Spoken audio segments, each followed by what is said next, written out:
Call a meeting to order of the Brownsville Independent School District Board of Trustees regular board meeting scheduled for today, March 21st, 2006 at 5:30 at the Administration Building. We'll move on to a moment of silence and Pledge of Allegiance. Will everyone please rise?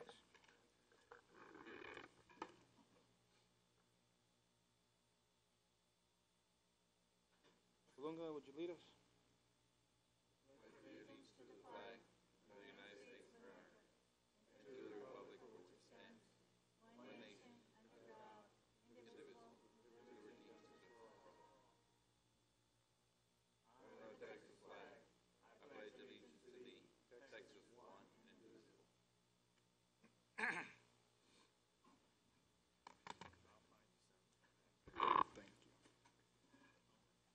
We go on to roll call. Everyone's present, with the exception of Dr. Escobedo, which he called, and he is running a little late. So he will be with us momentarily. Move on to item 5, recommend approving the agenda of the regular board meeting of March 21st, 2006 with any corrections. Dr. Solkowski. Thank you, Mr. President. Under closed meeting, item A27 should read recommended to adjust salaries and reclassify pay grades for the 2005-2006 school year. And then under announcements, item 30, curriculum meeting is to be held on Thursday, March 30th, which will be next Thursday. That's it. Okay. Is there a motion to approve the minutes? There's a motion and a second. All those in favor signify by raising your hand, saying aye. Aye. Motion carries unanimous. Item 6, recommend approving the minutes of the regular board meeting of March 7th, 2006 with any corrections. Are there any corrections? Mr. Munoz? I have 4. On page 005, in the public audience portion.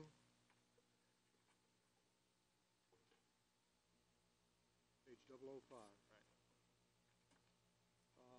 Item public audience, item B. Alberto Alegria addressed the board members regarding transportation pay raises in summer school. I'd like to add, he also requested that the administration utilize drivers for summer maintenance projects, as has occurred in previous years. That was left out. Next item under George Borrego. He, in addition to what it has here, it says Association of Brownsville Educators will support the bond issue, comma, and I don't know but I want to add, and ask the administration and board to find a way to continue funding Project GRAD. The third item I have is on page 007, item 14.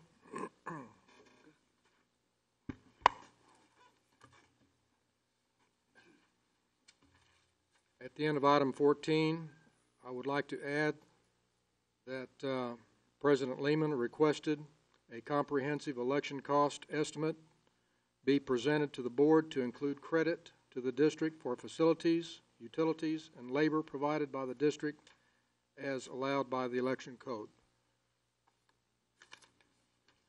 And the fourth item I have is on page 008.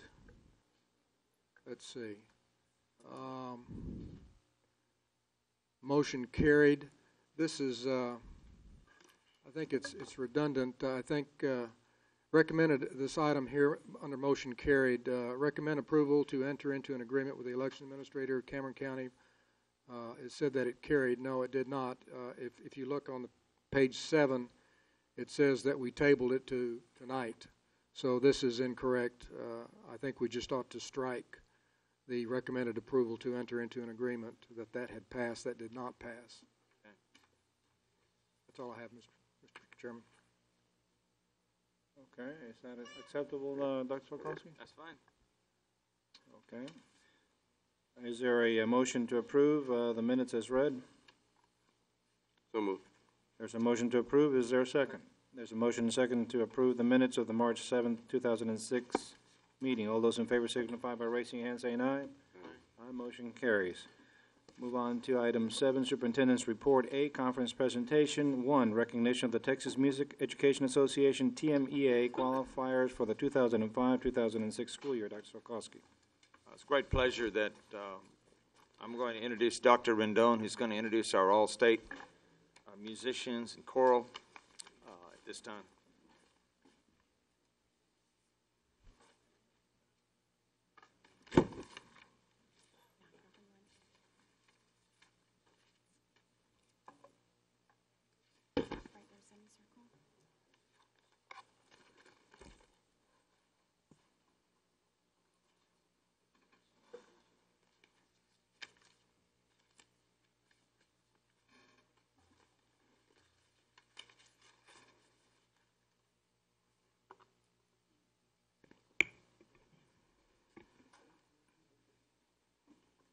Mr. Lehman, Dr. Solkowski, and members of the board, it is with great honor that I stand before you today to recognize 17 of BISD Fine Arts Band and Choir students who qualified for the Texas Music Educators Association All-State Conference.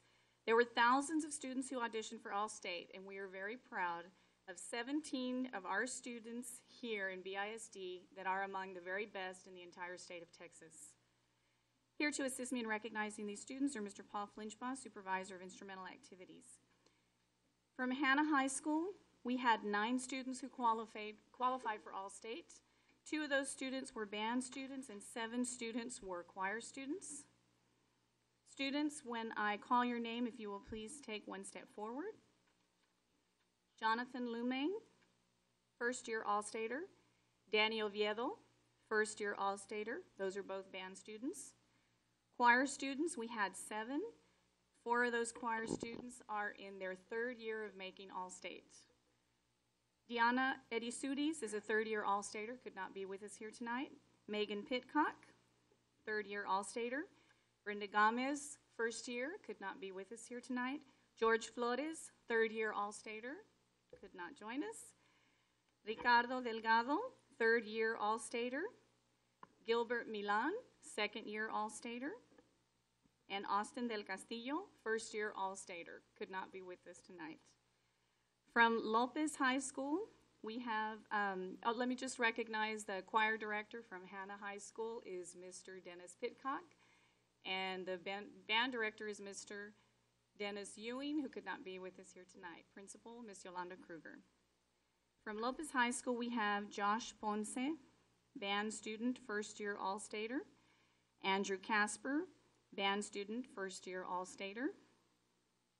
Choir students from Lopez, we have Elizabeth Renfro, 1st-year All-Stater, and Sergio Lara, 1st-year All-Stater. Choir director from Lopez is Mr. Joe Irwin, who could not be with us here tonight, and band director is Mr. George Trevino, who is not here. Representing the band students, our assistant band director, Mr. Javier Bermudez. From Rivera High School, we have 2 band students who could not be with us here tonight, Ernest Figueroa and Conrado Vega. And our last student to be recognized here tonight is Mr. David Gutierrez, choir student from Pace High School. We are very proud of all of our students. We have had great success with all of our fine arts students. Choir director from Pace High School is Mr. Andrew Lenz. Principal, Ms. Jill Williams, and from Lopez High School, principal is Ms. Maggie Gutierrez. And I think I recognize the choir and the band directors from the campuses.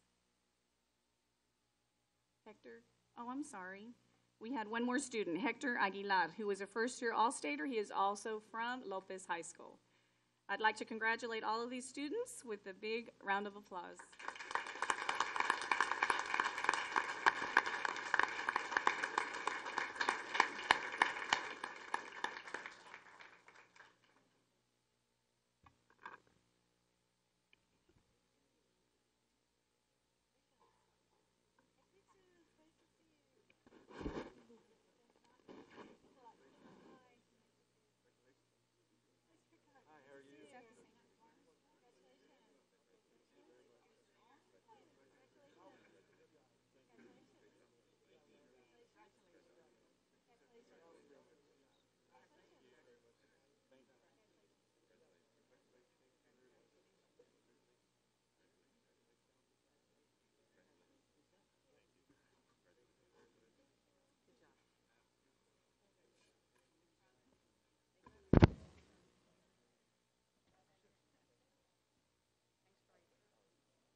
Just one additional piece of information. With these students, there were over 40,000 students who did audition for Allstate, making these students that you just saw right now, placing them in the top % of all music students in the entire state of Texas.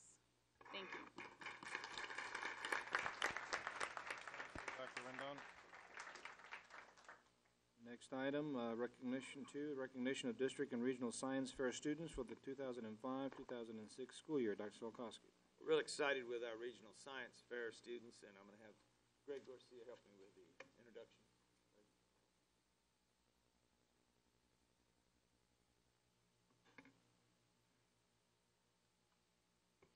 My name is Greg Garcia. I'm the secondary science specialist. Good afternoon, ladies and gentlemen. Dr. Zakowski, Superintendent of Schools, Mr. Pat Lehman, Board President, and Board of Trustees that are here today. I'd like to proudly announce the following BISD students who placed first at the district, regional, and the regional science and engineering fair. Many of these students will represent BISD at the state science and engineering fair. Today we have a few students who are absent, participating in other extracurricular activities. 59 BISD students out of a possible 90 state participants from the Rio Grande Valley will compete at state next Friday and Saturday. Tonight, also, I would like to recognize 3 students who will represent BISD at the International Science and Engineering Fair to be held in Indianapolis, Indiana, to compete against students from the rest of the United States, as well as Puerto Rico and some other international countries. I would also like to thank the teachers who sponsor these young scientists and assist them after school. And after the presentation of the senior group, I would like to ask the sponsors to please stand. Starting first, Andrea Villegas from PACE, first place Behavioral Social Science at District, second at Regionals. J. Michael Garza from PACE, first place Botany at District, second at Regionals. Yes, J. Michael Esparza. Rolando Martinez from Lopez, first place Biochemistry. Fabian Irecheta, Hannah, first Earth Science District, second at Regionals. Kimberly Perez from Hannah, first place Mathematics at District. Cesar Villarreal, Hannah, first place Medicine and Health, second place at Regionals. Marco Hernandez, Hannah, first place Microbiology. Amanda Garcia, Hannah, first place Space Science, fourth place at Regionals. Robert Garza III from Hannah, first place Zoology at District, second at Regionals. Kyle Sigerly from PACE, first place Computer Science at District, first place at Regionals. Sylvia Ann Moreno from PACE, first place Physics at District, fifth at Regionals. Nicolas Lopez from Porter, first place Chemistry at District, second place at Regionals. Emmanuel Puente, Porter, first place Engineering, District Champ, and third place at Regionals. Alberto Rodriguez, Porter, first place Team. Eric Rodriguez, Porter, first place Team. Danilo Guevara from Rivera, first place Environmental Science. Irina Ascona from Porter, first place at Regionals in Mathematics. Leah Garza from Hannah, first place at Regionals in Engineering. Christina Alvarez from Hannah, first place at Regionals in Microbiology. Lorenzo Medina from PACE, first place at Regionals in Medicine and Health. Angela Marr, first place at Regionals, Chemistry from PACE. Margaret de la Cruz from PACE, first place at Regionals, Zoology. And we have Danilo Caballero from PACE, first place Team Regionals, and will be advancing as half of the team that will be advancing to the International Science Fair. Laura Torres, not present today, in PACE, is the other partner in the team competition that will be advancing to Indianapolis. Adan Lopez, PACE, first place Environmental Science in City, first place Environmental Science at the Regional Science Fair, and also the grand champion and recipient of the $2,500 Raul Bestedo Memorial Scholarship. And these 3 individuals will be advancing to the International Science Engineering Fair. Big round of applause for all of them.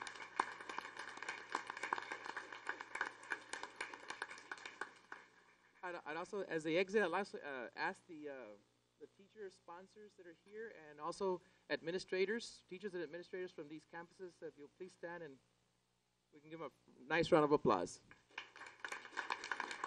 Thank you very much.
Next, I would like to present the middle school students and recognize their accomplishments in district and at regionals.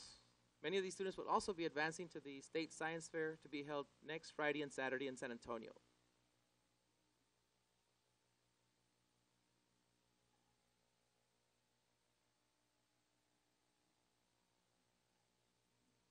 First, we have Ryan Hollander from Stillman, first place Behavioral Social Science at District, first place at Regionals.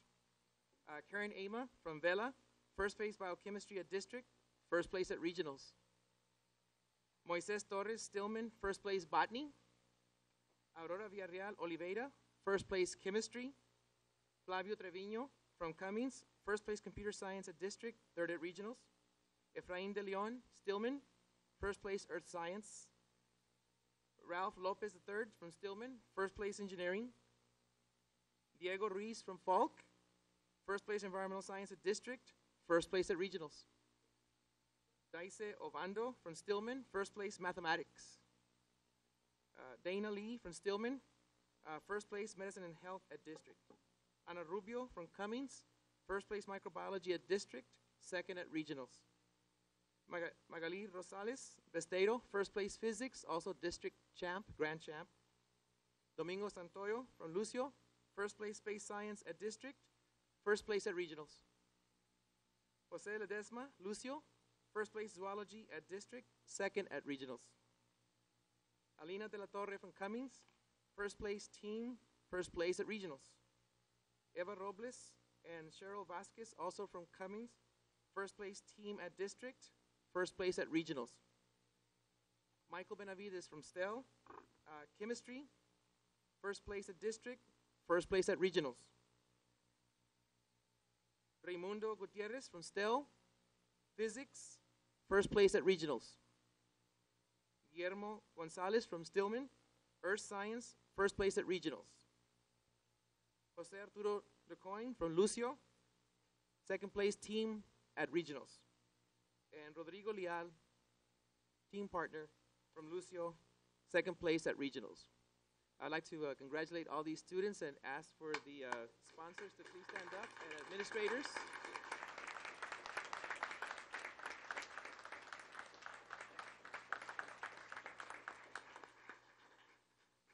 And again, I'd like to have a special thanks today to also Ms. Georgie Wilson, who helps me in planning the State Science Fair. Ms. Wilson. Thank you so much.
Thank you, and we'll be back in about 4 weeks to tell you how good these students did at State.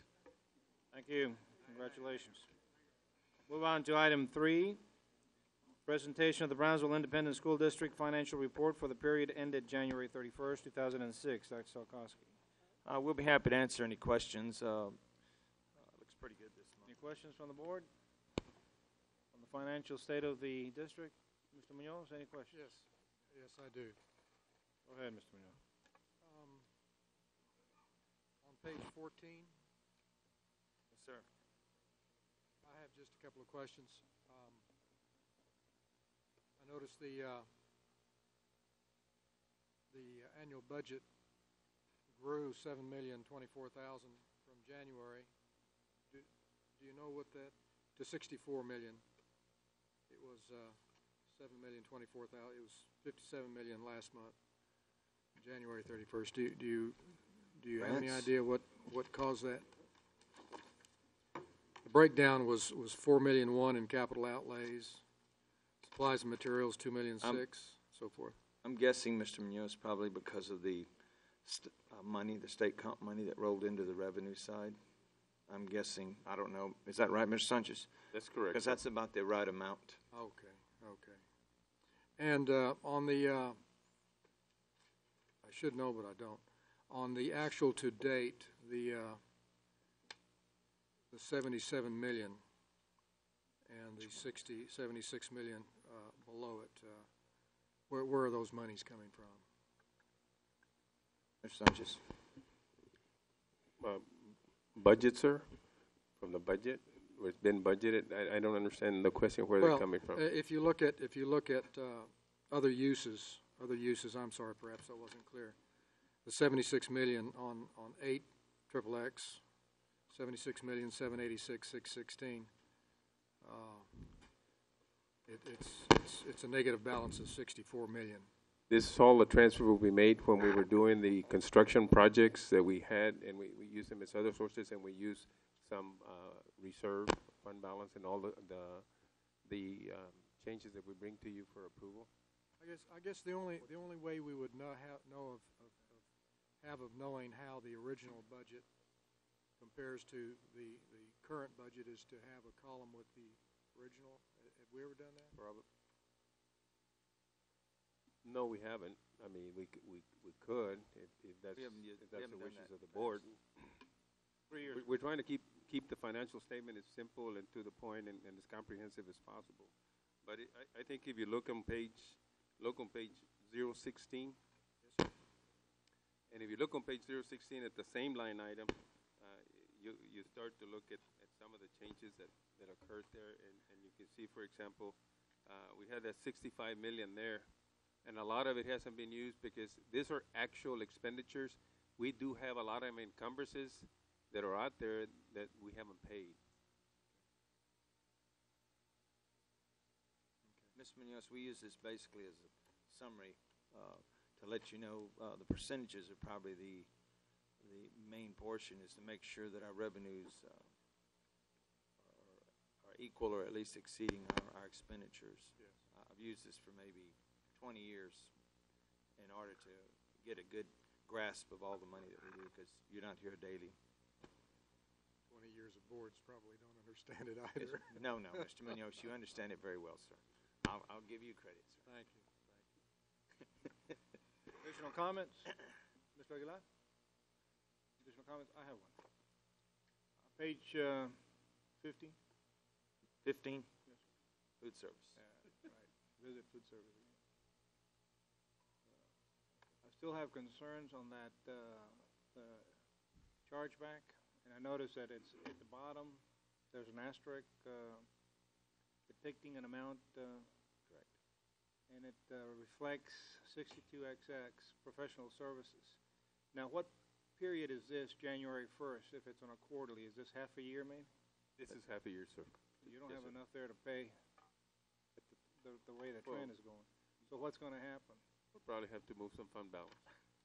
But we already know what the history is. We don't budget. Just, I'm sorry, Dr. Solkowski. You're doing fine. It's we're a good 600,000 short just on that, and then what? When you say supplies or professional services, I'd like to see a separate line item for that, utilities.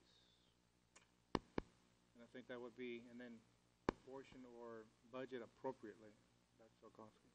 We would have to add that since that's under a general category, that's actually a subcode of a sub-object. So what we would probably do is we could put a little line in the bottom, but those are summations of each of the general object. Well, I think we agreed almost 3 years ago to allow that Put it in chargeback. So I'd like to see. Well, this is professional services. Utilities is not a professional service, and the amount budgeted is not. It is a professional service. Mr. Sanchez. Well, okay. Yes, sir. And one of the things, Mr. Lehman, that you probably don't see here, the food service department requested they moved about 400,000 out of that one line item for other uses. They're planning to put those 400,000 back into that 6,200 accounts. Okay. So it is properly coded. Okay. I learned something new, but I can see that it's going to be grossly under budgeted. Anyway, additional comments? Well, this year in the budget, we'll make sure we have enough in there for utilities. Take it from that 68 million. Okay. Thank you. Additional comments? We move on to item 4, presentation of the Brownsville and Penn School District Quarterly Consultants Report for the second quarter fiscal year 2005-2006 school year. Dr. Solkowski. We'll be able to answer any questions. Mr. Sanchez put it in a different form to try to let you know where the consultants were being used. Mr. Munoz, we'll start with you. Yes, thank you. The first one that I have a question on is line item 4 for $28,350.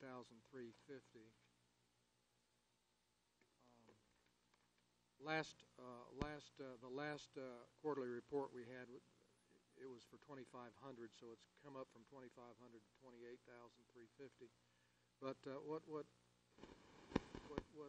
my question is, I was under the impression that Dr. Weber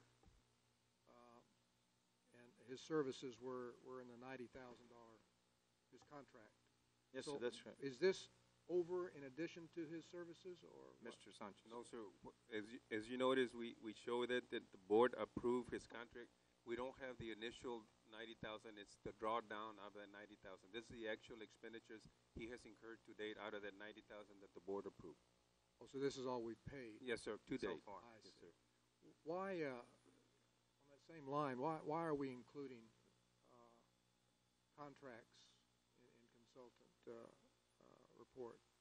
I would think they're different, completely different. Well, if I Go may, ahead, Mr. Sanchez. Dr. Stokowski, when we pull a report, we look at what we call object code 6200, which is all our consultants. And we want to make sure this are all the consultants that we have so far to date. And we don't want to omit anyone, because then somebody's going to say, well, you omitted, so why didn't you have them all? So we're throwing them all in there. Anyone that shows up is a consultant under 6200, object code 6200, and we bring them to you. And with the procurement category explanation, I guess. Yes, sir. Okay. The only other thing was I noticed item 8 actually diminished from the previous period. I guess we had an accounting correction. Mr. Sanchez.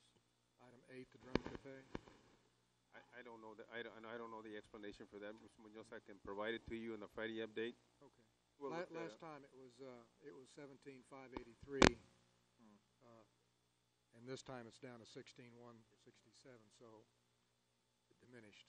Okay. Maybe they sent us some money back. Yeah, right. That's all I have. Additional comments? I have one. On this report, I think initially we wanted to, I think I'm one that requested it. Didn't necessarily meant it to be a consultant's report. I wanted the $25,000 threshold report, and I think that's what Mr. Munoz is alluding to. That we understand that when we approve a program or a contract to any vendor or any consultant that it's board approved, this gets somewhat misleading that they're being brought in under the $25,000 threshold, and then the contract kicks in, and I think that was one of the concerns last time. I'd like, if you're going to extrapolate those that are board approved and those that are not board approved, we'd like to know what the superintendent's bringing in under the $25,000 threshold. Any vendor, not necessarily consultants. Anything being purchased under the $25,000, and that's the differentiating that I would like to see. If you need to, because this is a spreadsheet report, or is it a computerized report? Computerized report that we get off Out of one account. And how do you extrapolate it? By account or amount? by object code. By object code. We don't have the object code. It's 6213 probably. Well, but because the names are not in alphabetical order, or the amounts, I The can amounts see are. the amounts, so it's being We use the extrapolated same by the amount. Yeah, We did descending order. the amount. Okay. So I'd like to see that in the future, if you need two reports, one being under the 25 and one being consultants. So everything that's under 25. Anything that is being purchased under that particular policy under the 25, with no, just out of curiosity, I'd like to see what's being purchased. If I, Dr. Alcossi? Go ahead, Mr. Sanchez. if I may, Mr. Lehman, as you know, in February, we brought to you all the instructional consultants in the bid, our quarterly bid. So because we brought them to you, now you have approved more than just the $25,000. So these consultants, we brought a whole list of these consultants. We asked all our departments and all our campuses to submit all these vendors that they anticipated that they will be using as consultants. When we brought them to you, that you gave us the authority to go out and enter into contracts with all these individuals. So starting in February, all of these individuals that you see here, this is prior to February. You have already authorized us, the district and the superintendent, to enter into contracts with these individuals for more than $25,000. So now I'm going to have to come back and probably do a short report for you between December and February, when you awarded the second award, and maybe finish that report up and start a new report in February. And we can still follow the same format you request, but I just wanted you to know that We've never had a problem in the past, and I think the superintendent knows what I'm getting to. We know that if a vendor is exceeding, the superintendent has the authority vested by this board to bring in a vendor, and not necessarily a consultant, to purchase anything under $25,000 under the guidance of that policy. Once it exceeds the 25 in a particular vendor or consultant, then he brings, by law, has to bring it to the board for additional funding, correct? Counselor? And I don't, and The prohibition, Mr. Lehman, in trying to respond to your question as I understand it, and I remember the discussion and I remember what the issues were, but the main prohibition that exists under Chapter 44 of the Education Code is the structuring prohibition. In other words, structuring let's say $24,999 payments to individual vendors. That is what the superintendent is prohibited from doing under Chapter 44. He can't hit the same vendor twice or three times in 1 year right at below the limit of $25,000. That is what's called structuring, and that is what is prohibited under Chapter 44. Correct. But as far as the other issue is concerned, whether there's a limit set by the board and whether the superintendent's limit is in addition to that, I've had several discussions with TASB, with various attorneys, and it seems that there's various opinions on that. The advice that keeps coming back is make sure that there's no violation of any structuring issues, look at your local policy, and see how that meshes with Chapter 44. So really, I don't have a definitive answer for that. No, I understand. I don't want to get into detail, but I think the issue here in the past, under Mr. Pineda's interimship, he was very, succinct as far as giving us a report as to what was under the 25 if we requested it. And it's very simple. The request is very simple. Under Dr. Sauceda, also, if we ask for a report, we want an extrapolated report that simply shows those vendors that have been brought in under, and whether they intend to be under the $25,000 rule. We would like to show them as they show here, but not just consultants. Any purchase that is being, okay? And then if, additionally, I would assume that any board approval has already come to the board, so you don't have to show me that information technically. We already understand because we keep track of that. But I'd like to see what's being purchased under the $25,000 rule. So you want us to produce a report, let me see if I get this correct. that not only includes all consultants, but any vendor out there that is not a consultant. Correct. And if you need to, if I need to go visit you, then I need to go see that report. Because when I was at the city, we approved on a monthly basis the general ledger or the disbursements, the monthly disbursements. I don't want to get to that point because then you'll be bringing me a stack that big. But that was basically the request. Unless there's any other input from the board. Mr. Lehman? Yes, sir, Mr. Powers. Are you including in the buy board too? Because that's where the bulk of it's going to be, in the buy board, where it doesn't have to come to the board because it's pre-approved. Well, Yeah. no, I'm only concerned with our local policy 25. Now, if he's buying anything from the buy board under the 25, then that has to be included, yes. Yeah, I just asked Yeah, that. anything being purchased under the $25,000 rule. Yeah. That's my request, and that's when I first initiated this. This is great. That's our Mr. council. President, Yes, sir. maybe I'm the person that got confused when they brought all these consultants. In fact, I can remember where Chair was concerned, Mr. Munoz was concerned about one of the consultants that was outrageous prices. It turns out to be it is per day rather than per hour. At that time, that particular time, Mr. Lehman, I thought we were approving the rate for those consultants. So now, if I'm correct, or if I heard correctly, or maybe I did not, are we saying that at that particular time we also voted to have unlimited type of charge per day or up over the 25,000? Well, I don't think we're addressing that issue. Conscious. I still want to make myself clear here.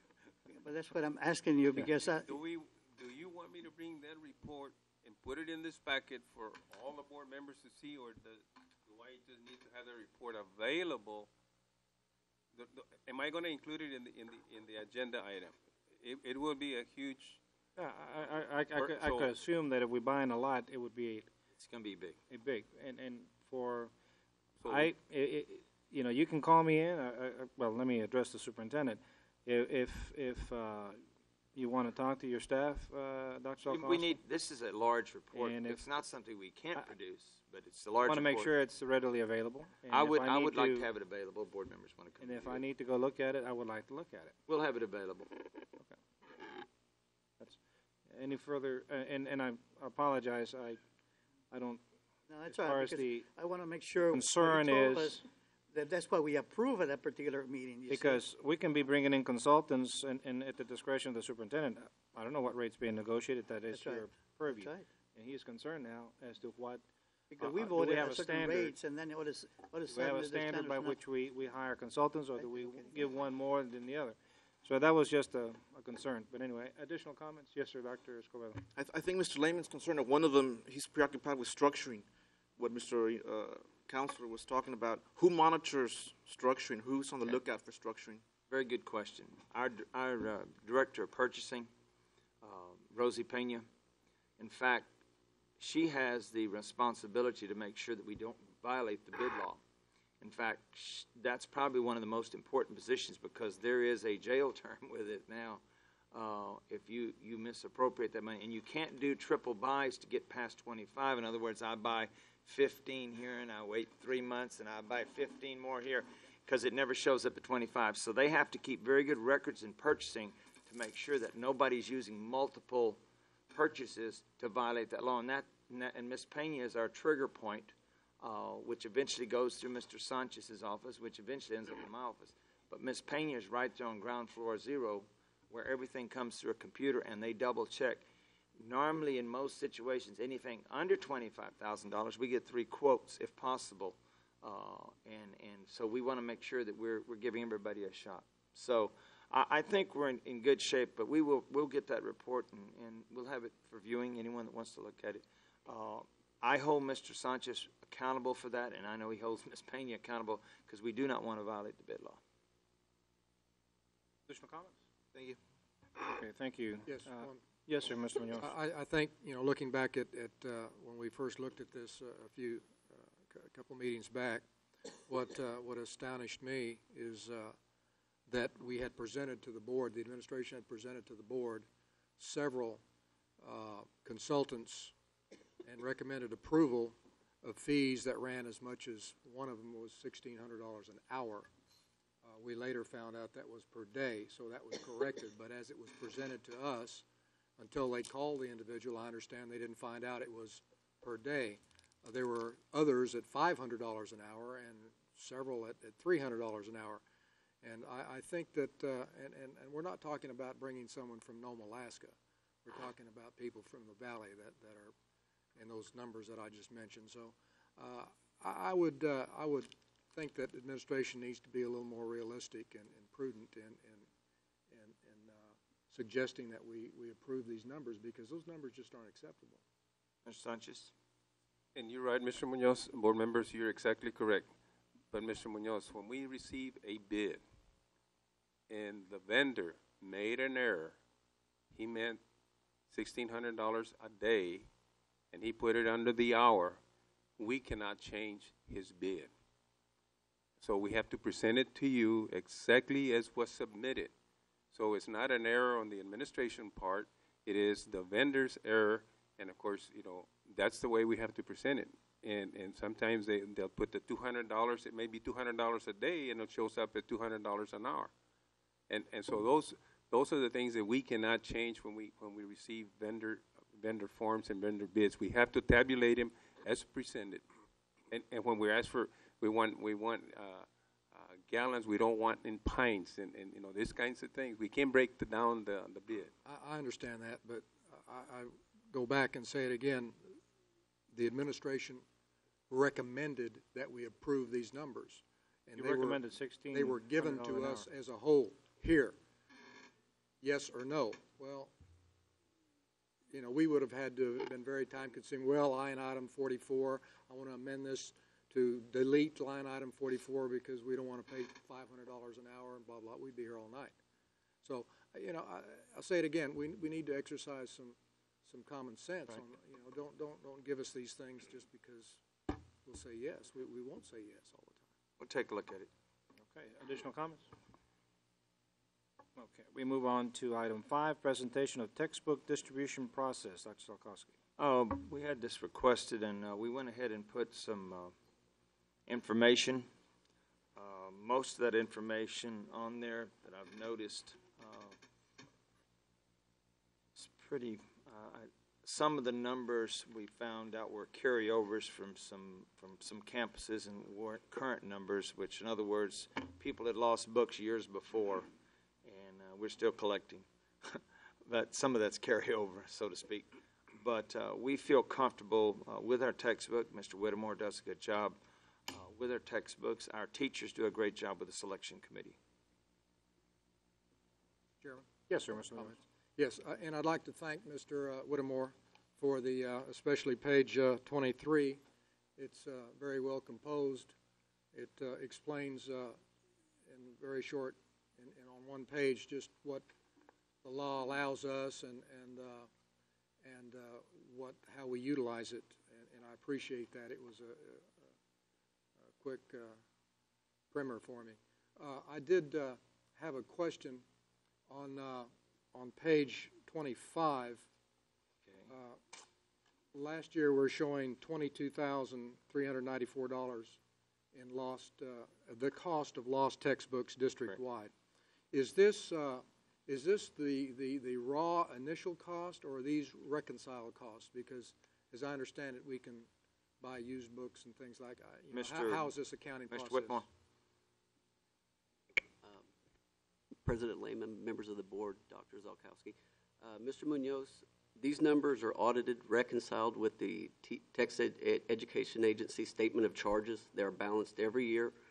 Our process was commended by the Rylander report as a best practice in the state for this process. We balance every year. We reconcile. We balance every campus. We do an audit. All campus administrators are very forthcoming, very helpful. Area superintendents provide us great support in doing this reconciliation also. Okay, thank you. Thank you, Mr. Whitmore. Other comments? Yes.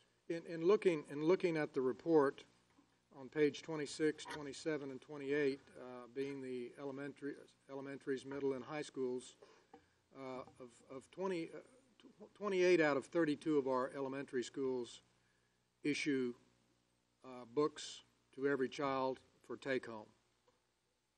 Only 2 issue what we call class sets, which means the book stays on the desk and they don't take them home. We also were aware of that every child, each parent is entitled to request and take home a set of books, which if your child isn't bringing home a set of books, I know I did when my kids were in school, we got home sets, what are called home sets. But what bothered me about this, and the reason that I asked for this report, was I wanted to see which campuses are issuing books and which are not. And I'm glad to see that all of our most of our elementary, 28 out of 32 are comprehensively issuing books to all of our students for take-home, which means they have reading assignments, they probably have homework and so forth. The traditional way of attending school is you study chapter 3, Monday there'll be a quiz. What bothers me, and on page 27, is that only 1 of our 10 middle schools is issuing books comprehensively for take-home. 9 of our middle schools, 9 out of 10, issue class sets only, which there again, for anyone that doesn't know, every parent is entitled to a set of books. Of course, you are responsible for them. A parent is responsible for what their children do or whatever. But even if and my own experience when I got a home set, even if 24 out of 25 parents were diligent enough to bring home a home set, you can't tell the kids read chapter 3 for Monday or do the exercise on page 22. There's no homework. So the only homework that I'm aware of would have to be come from some sort of handout that would have to be generated by a teacher or an aide or something of that sort, which could be very expensive. But it bothers me, and I'll repeat myself, it bothers me to see that 9 out of 10 of our middle schools don't have books to take home. They don't have any reading assignments. I don't know what kind of reading assignment they could have. I seriously doubt that there's very much homework, and I don't know how my associates feel about this, but I feel very strongly that books should be issued for take-home purposes to all of our students. I've heard the arguments that some of our campuses lose tremendous amounts of books and so on and so forth, but I think that's I don't buy that argument. I can see that this one school loses very few books. A couple $100 a year is negligible. District-wide, we're only spending less than 50 cents per student per year on books. So I'm very concerned that we're not issuing take-home sets to 9 out of 10 middle schools. Now, the high schools, the information that I was given here on page 28 shows that books at the back, Porter, Hanna, Rivetta, all subjects were issued for take-home.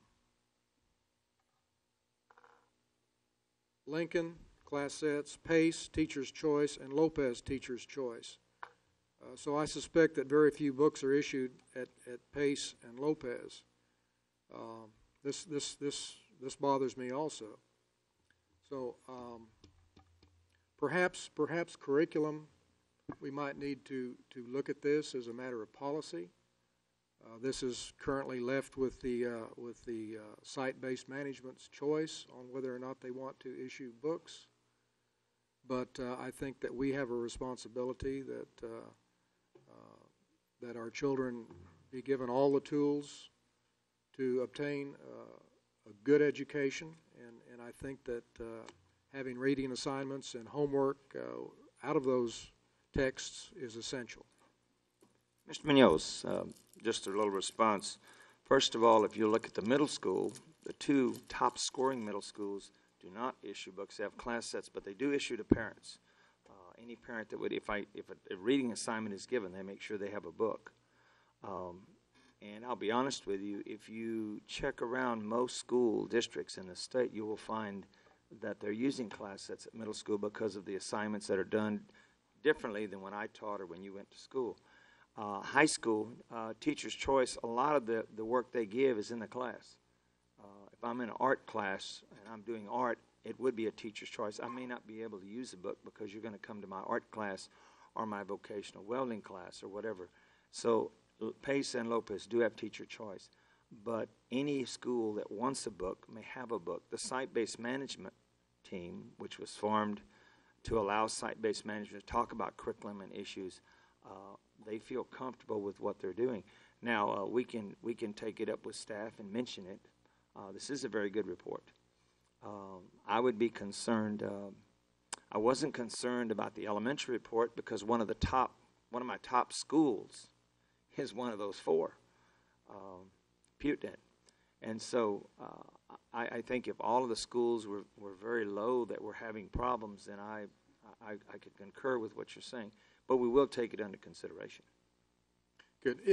What in addition to what I said, that doesn't alleviate my concerns. I hear over and over and over that our students, our children, are reading their chapters in class. In a 50-minute period, half the period might be spent to reading your chapter. That's prime teaching time. Reading your chapter in class or reading your book, that's time that should be spent for instruction. Administration will look at it, Mr. Munoz. Good. Appreciate it.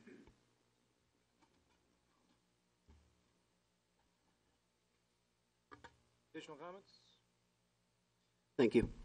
Thank you. Move on to item 6, presentation on the Sharp Elementary School Outdoor Learning Area Project. Dr. Salkowski. We had a Sharp presentation. We have our principal from Sharp here, maybe to briefly describe what they're doing at Sharp. If you wouldn't mind, Ms. Adekon.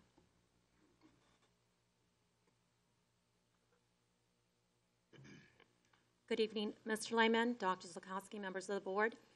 This evening, we will be presenting to you our initiative that we started fall 2004, and that was a collaboration of Sharp parents, Sharp teachers, and administration.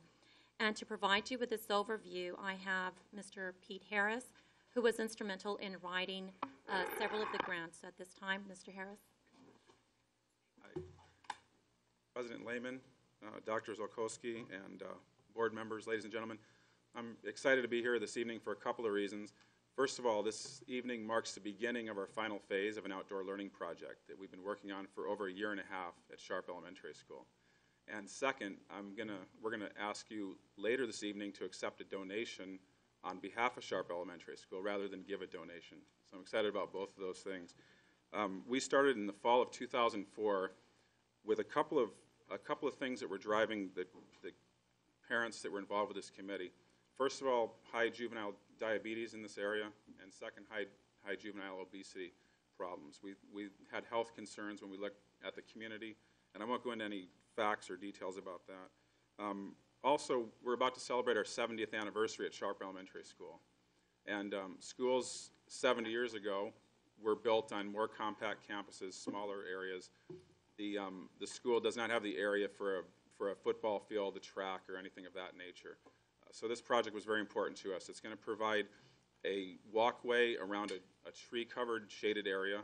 There's going to be a butterfly garden, which will serve as a science, nature teaching area. There'll be areas for students to sit and eat, or teachers to sit and eat, some tables and that. And it'll be anchored by a very nice, high-quality playground that can handle children from the ages of 5 to 12. It can handle handicapped students, and it can also serve the entire an entire grade level at the same time. I do have a picture I'd like to put up of the playground portion of it.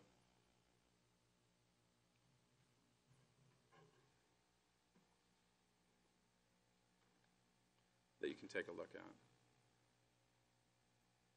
And I'd be glad to. We've introduced this to the students and a larger group of parents than the PTO group that's been heading this up, to great enthusiasm. And I'd be happy to entertain any questions that you have. I've already been barraged by questions from about 400 students on this project. Comments from the board? Mr. Munoz? Yes. Do we have an estimated cost of the entire project yet? We don't have a final cost. We're estimating it to be around $60,000. Additional comments? I have one. So right now you've raised 40,000? Yeah, we're going to ask you to accept 40,000 we've raised from grants that were written and received. We have some additional money. We're a little bit shy of the $60,000, but we have some additional money that we've raised through other fundraising efforts, golf tournament, things of that nature. And question, Dr. Solkowski, just out of curiosity, through the procurement, this is since we're utilizing school property, do we go through the procurement process for the purchasing, and how does that work? I could answer that if you'd allow me. Yes, go ahead. We've done some research in the background with the vendor. I'm sorry, Dr. Zolkowski. That's okay. But I wanted to mention that the vendor is we can buy this through Buy Board. Not only get through Buy Board, but you receive a 5% discount on the equipment. I understand that, but the funds are being, I mean, I don't know how the mechanics works. The Yep. funds become part of the district, not part of Sharp, or part of Sharp.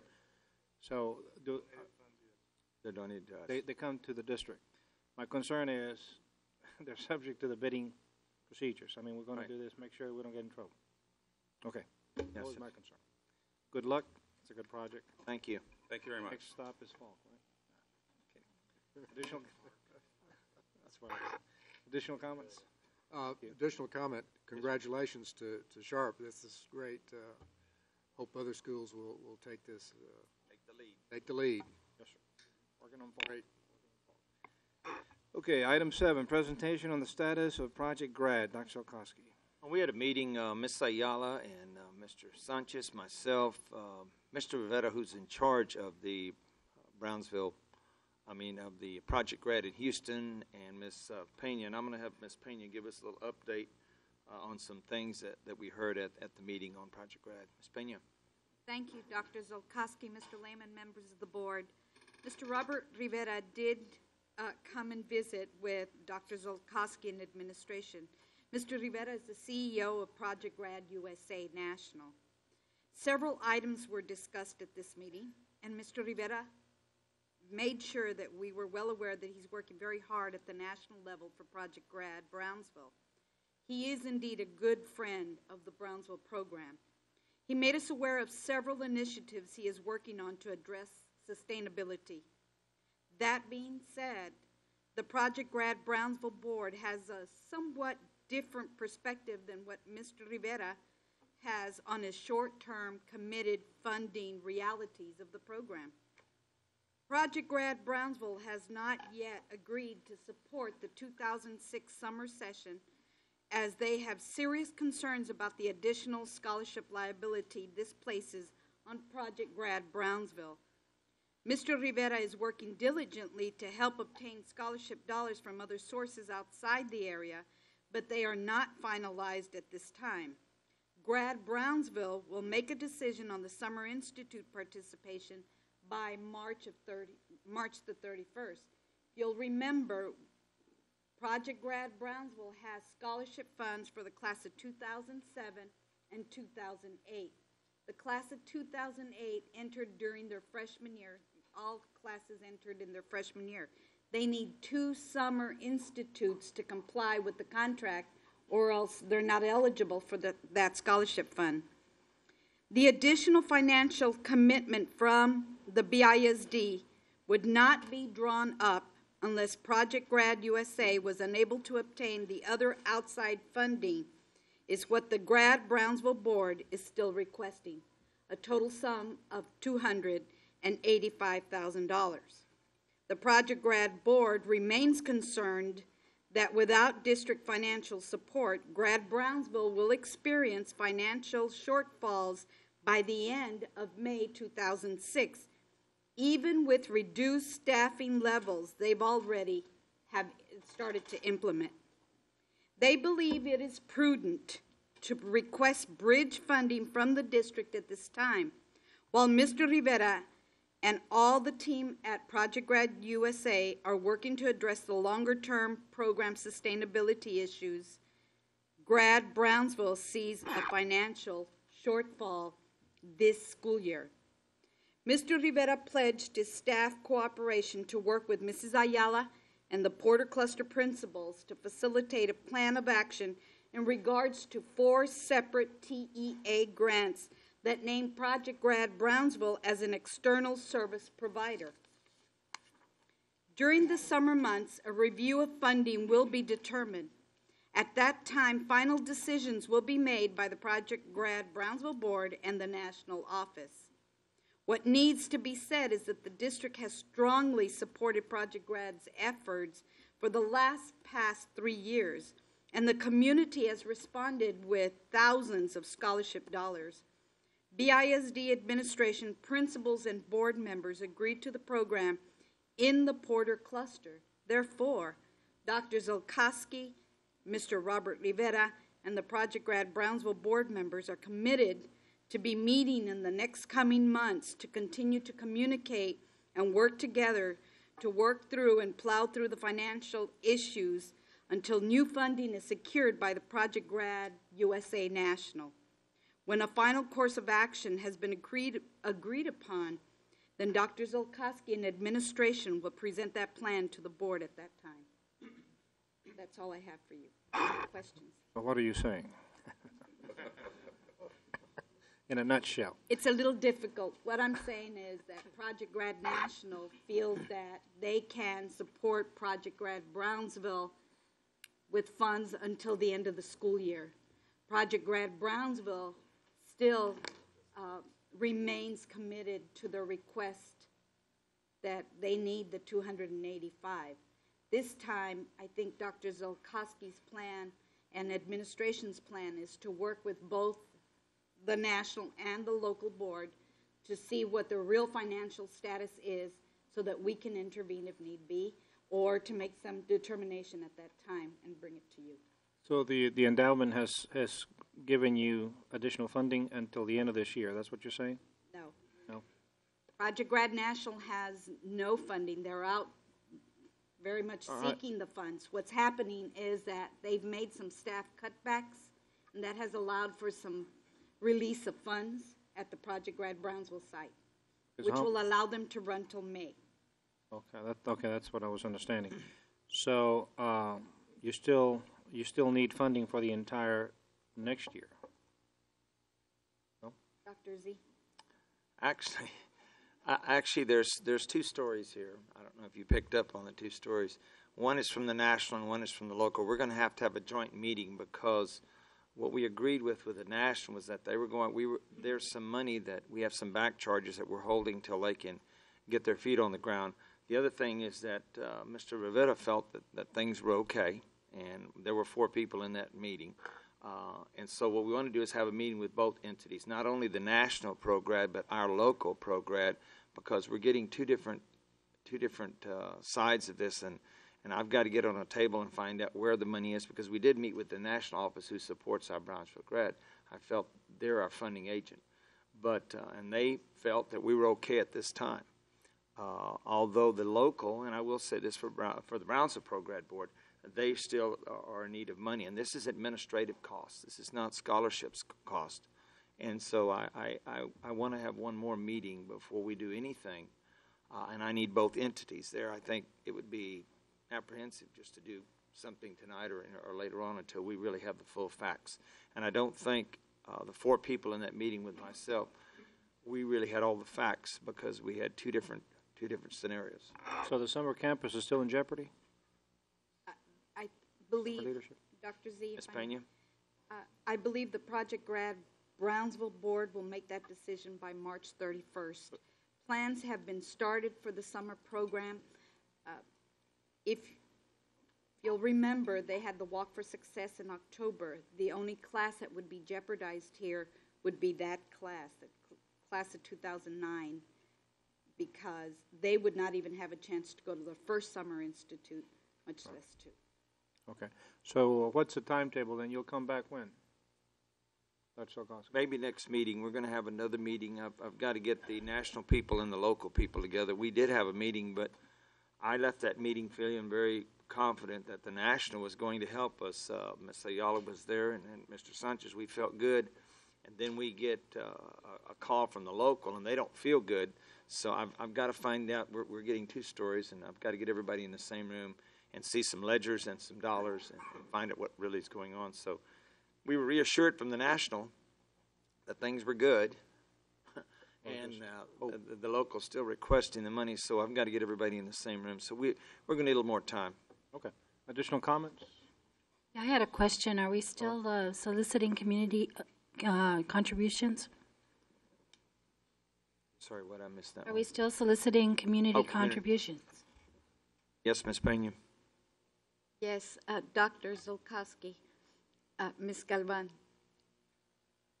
the board of Project Grad Board for Brownsville are committed to look for funding, to request, to hold fundraisers, to raise those funds for those students that have already signed a contract for the 2007-2008 class. Those students that are coming up, those freshman students right now at Porter High School, there has not been plans to commit at this point because they don't know if they have operating funds for that class. But as far as are they continuing to seek funding? Yes, ma'am, they are. We're going to be working on that. And we've committed to what graduating class, up to what graduating class? 2007 and 2008. 2008 presently, 2007 they're juniors. The 2008 class are sophomores. Additional comments? Thank you. Move on to item 8, presentation of name nominations for Elementary School 140. Dr. Solkowski. I do want to remind the board, we put a book together. We've closed the nominations on 140.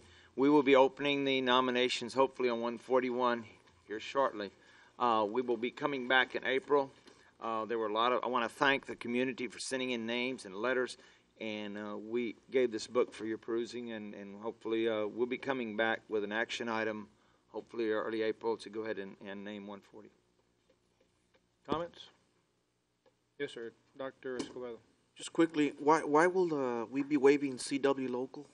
Yes, we'll have to waive CW local to get the name. One of the things is when you're building a school, there's going to be marquees and different things that you have to order, and so we need to get a name started.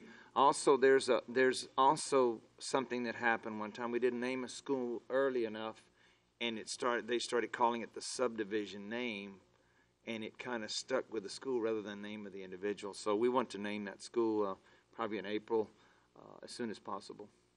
Thank you. I had a Additional question. comments? Yes, ma'am. So you'll be bringing us a name for the school? No, ma'am. The board will make a motion on what this name is, and hopefully the board members will visit prior to that meeting. So I can put 3 or 4 on a paper, and I would do it by the number of letters and people that have written in. But really, this is a board function. Because the last 2, we didn't have any participation. Oh, really? I've always let the board pick the name. They just came to us. Oh, So I this just time we are going to. I found that it's easier to take everybody's letter and let you peruse it, and usually, to be honest with you, people usually come up with a name. Plus, hopefully, we'll have a few more schools that we need names for.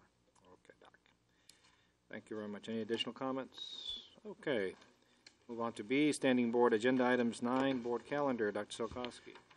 Calendar, I'd like to remind you that every place is busy, but we have high school credit by exam Saturday. We also have a big rally at Rivetta High School on Saturday. On the 30th, following Thursday, we have our curriculum committee meeting at 5:30 here. April 1st, Saturday, is very busy. we have, at 8:30 to 1, we have the special ed meet at the stadium.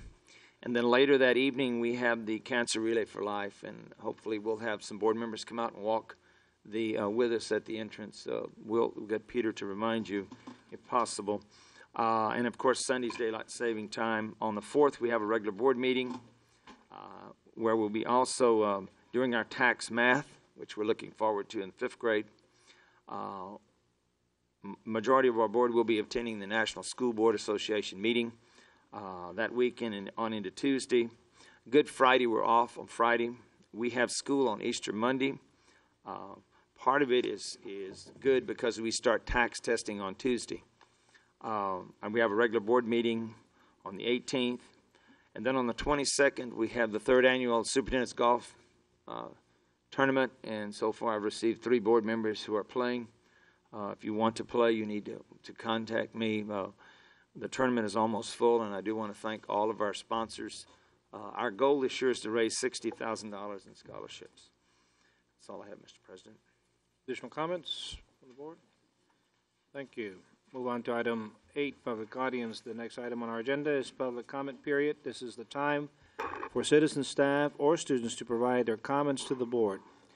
Statements and questions from the audience will not be permitted during other portions of the meeting, so please let us hear from you now if you have comments to present. To have your comments heard tonight, your name and the subject matter of your comments must appear on the sign-in sheet, which is located in the rear of the meeting room. Each speaker will be limited to 5 minutes to complete his or her comments. With all due courtesy, I will strictly enforce that time limit. If a group of people want to be heard on that same topic, the board asks that they designate a spokesperson to avoid needless repetition. The board has adopted rules to preclude the abuse of open forum by, for example, anyone uselessly repeating the same comment or complaint meeting after meeting. All participants must understand that if your comment, in my judgment, constitutes a complaint against an employee or officer, I will interrupt and ask you to stop and direct you to proceed with the BISD's formal grievance procedures, that be DGBA, FNG, and GF local of our local policy. With those cautions in mind, we will now be glad to hear the general comments. First on the list, Jesus Garza, retirement.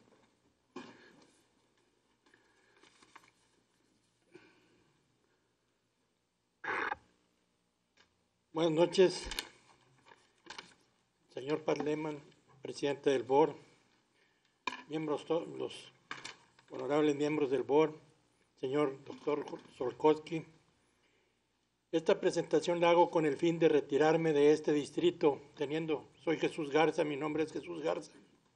Tengo 28 años de trabajar para este distrito y quiero retirarme porque ya es mi tiempo de retirarme antes de que vaya a suceder una cosa que no deba suceder, porque más vale retirarse a tiempo que salir mal retirado. Agradezco a todas las personas que han soportado a este humilde servidor, entre los cuales tengo amigos aquí, que me han ayudado a ir por la senda del bien, y quisiera agradecérselos de todo corazón a los compañeros de trabajo, a mis amigos que tengo aquí y a toda la comunidad que ha sabido soportar y me ha podido llevar a feliz término, que si Dios quiere ya en mayo, el día último, llego a mi feliz término de trabajo con el Distrito Escolar de Brownsville. Quiero agradecer porque entré en una administración muy buena en transportación, porque cuando yo entré era la mejor administración que hubo en ese tiempo, y ahorita salgo en una de las mejores administraciones que ha tenido el BISD en transportación. Agradezco al señor José Héctor Chirinos la comprensión que ha tenido con mi persona y con todos los compañeros de trabajo, y quisiera que ustedes, así como me están oyendo que me estoy despidiendo este día de que me voy a retirar en mayo, tomaran en cuenta a mis compañeros que van a seguir trabajando para darles el trabajo de verano, un trabajo bien remunerado como se ha trabajado todo el tiempo, y que no les bajen el sueldo porque eso denigra al trabajador. Muchas gracias y agradezco su tiempo. Gracias, señor Garza. Next person is Francisco Cifuentes, Summer Employment. Good afternoon, members of the board, president of the board, superintendent, ladies and gentlemen. My name is Francisco Cifuentes. I represent school district employees.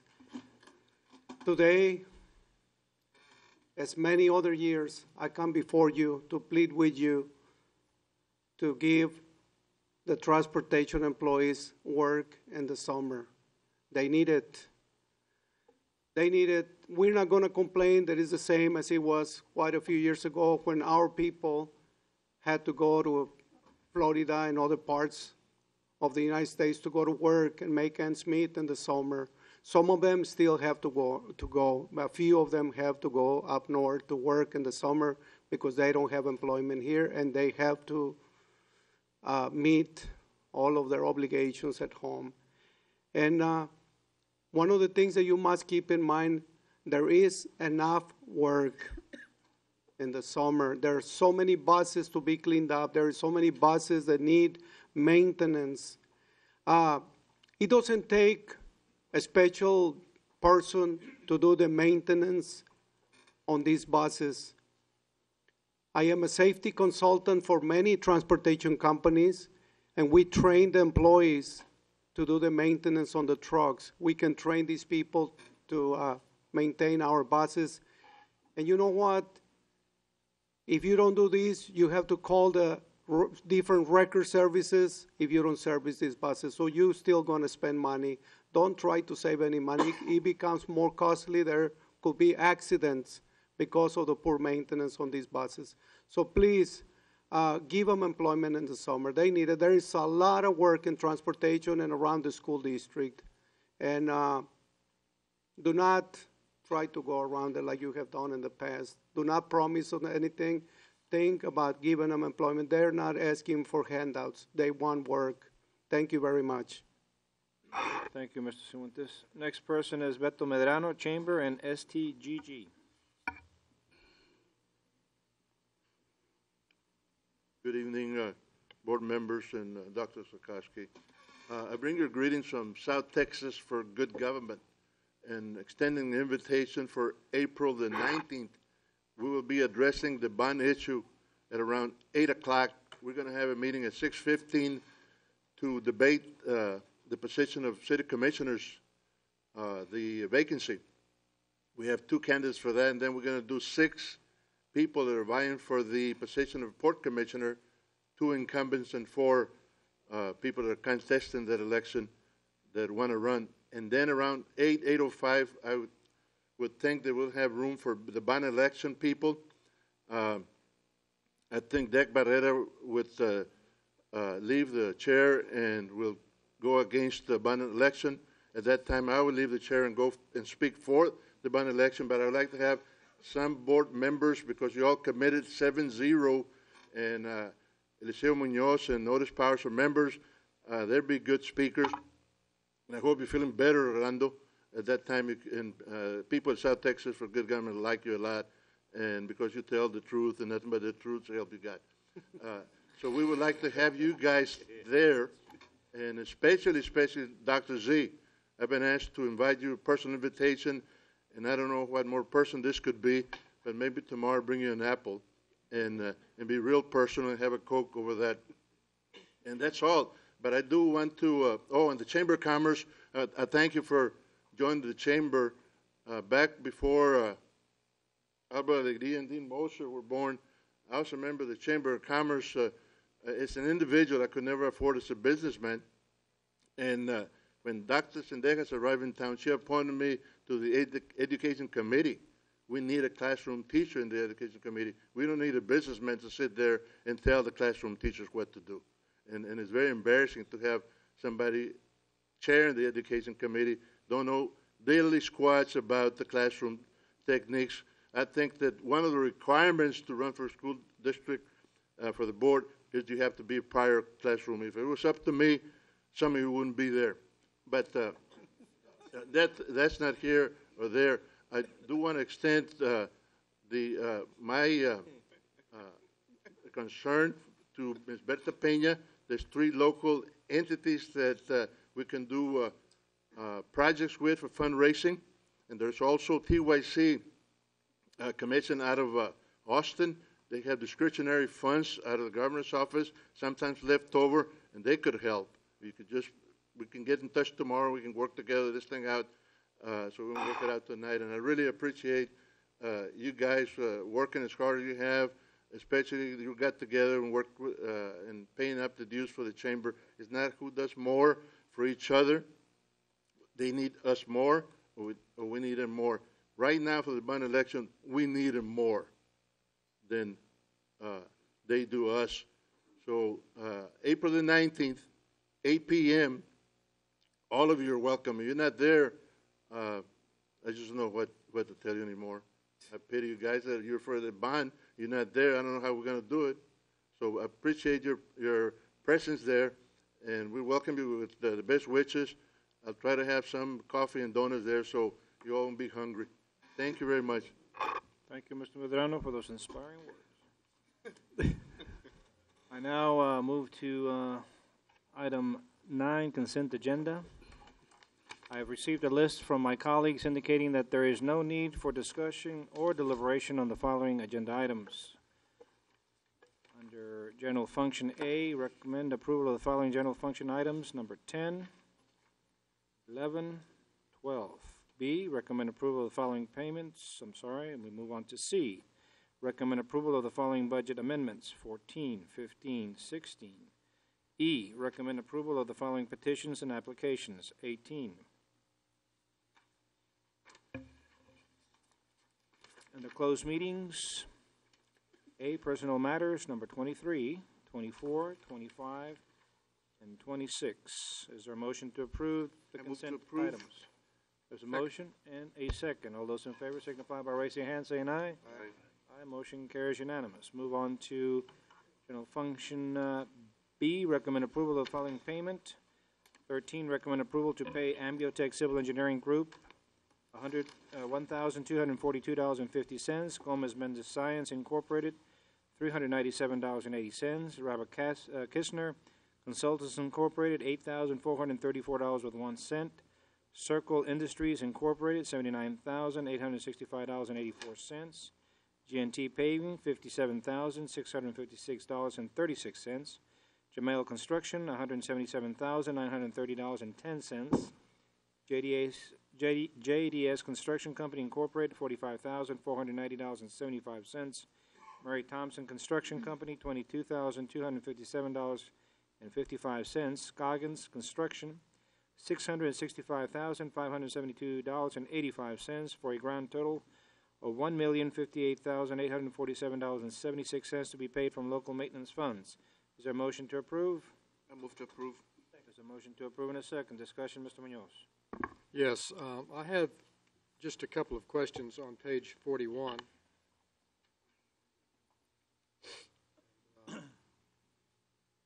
The total project fee for the academics center was $63,400, and I want to say that that's above the line. Then there's below the line. I just draw a line here. There are below the line are reimbursables, I suppose. I was wondering. Well, there was one thing missing. Item 21, attached invoice for ACR Engineering Light Design. I didn't see that. That wasn't. That was overlooked. Didn't see. That was $6,700. It wasn't in my package or not on the disc that I could find it. ADA compliance review fees, $1,075. This is. Did they have to farm this out, or it was not part of the contractor's responsibility? This is like an afterthought, or I don't see why it wouldn't be part of the initial contract. Is that a question? That's a question, yes. Okay. Mr. Gonzalez. Thank you, Dr. Skowski, Mr. Lehman, members of the board. Yeah, you're right that there's two. There's the total project fee and then the reimbursables, which is part of the contract. The reimbursables are part of the contract. As far as why you don't see the 6757, as an invoice. It's already been paid. We're only asking for what's left in the reimbursables for them, which is Ambiotech is only asking for $1242.50. We have 2 invoices attached to it that we haven't paid concerning those. This is the wrap-up. How's that? This is the wrap-up. This is the final wrap-up. payment, yes, I understand. And, Well- but as far as the ADA fees, yes, if they're not included part of the contract, they're part of the reimbursables, and they have to be reviewed by the state in order to get acceptance, in order to open up any school district or any school facility that we have, has to be sent up to the state for ADA review. And then they tell us what needs to be done, and then if it's not in total compliance, then we have to come back and do the work to get it in total compliance for ADA. Well, the reason it caught my eye is this is the first time I've seen it. It's a below the line. reimbursable?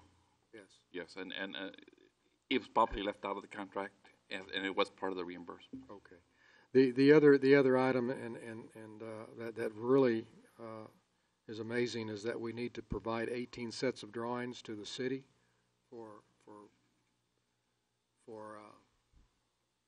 permits. Everybody has to review them and look at them, from fire marshals to city planners to. And they keep them. Well, they need to review them, and not necessarily they can keep them if they want to. Some are kept, but some can be returned. But the thing is, they need to have different ones to be looked at the same time. So every project that's within the purview of the city, they require 18.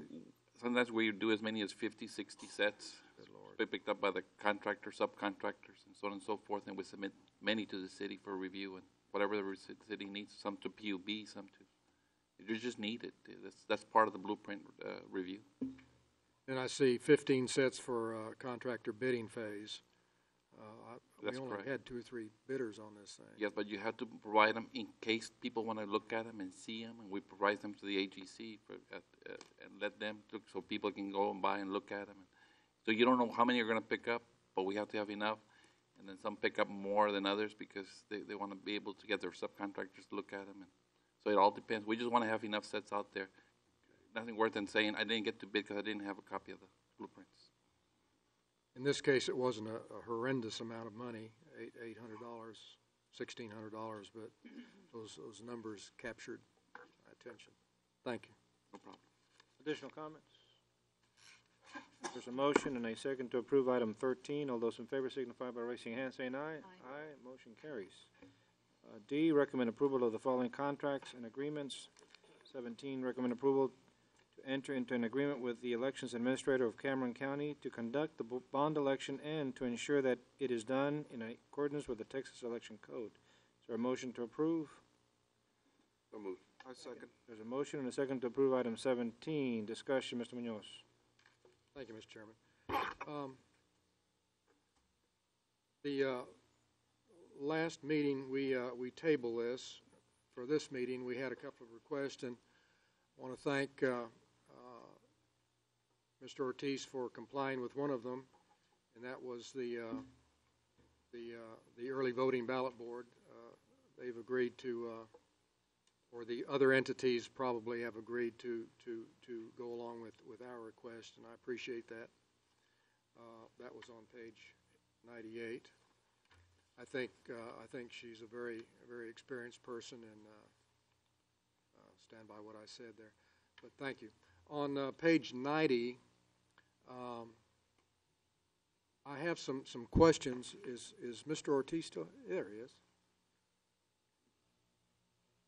What are your questions? Well, I have some questions on how the cost was okay. formulated. Mr. Ortiz. Approach the podium.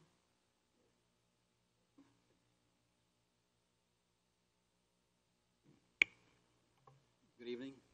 Good evening, Roger. Thank you for coming. This particular election is going to be on a Saturday, as I understand it, and we have chosen to have a separate ballot.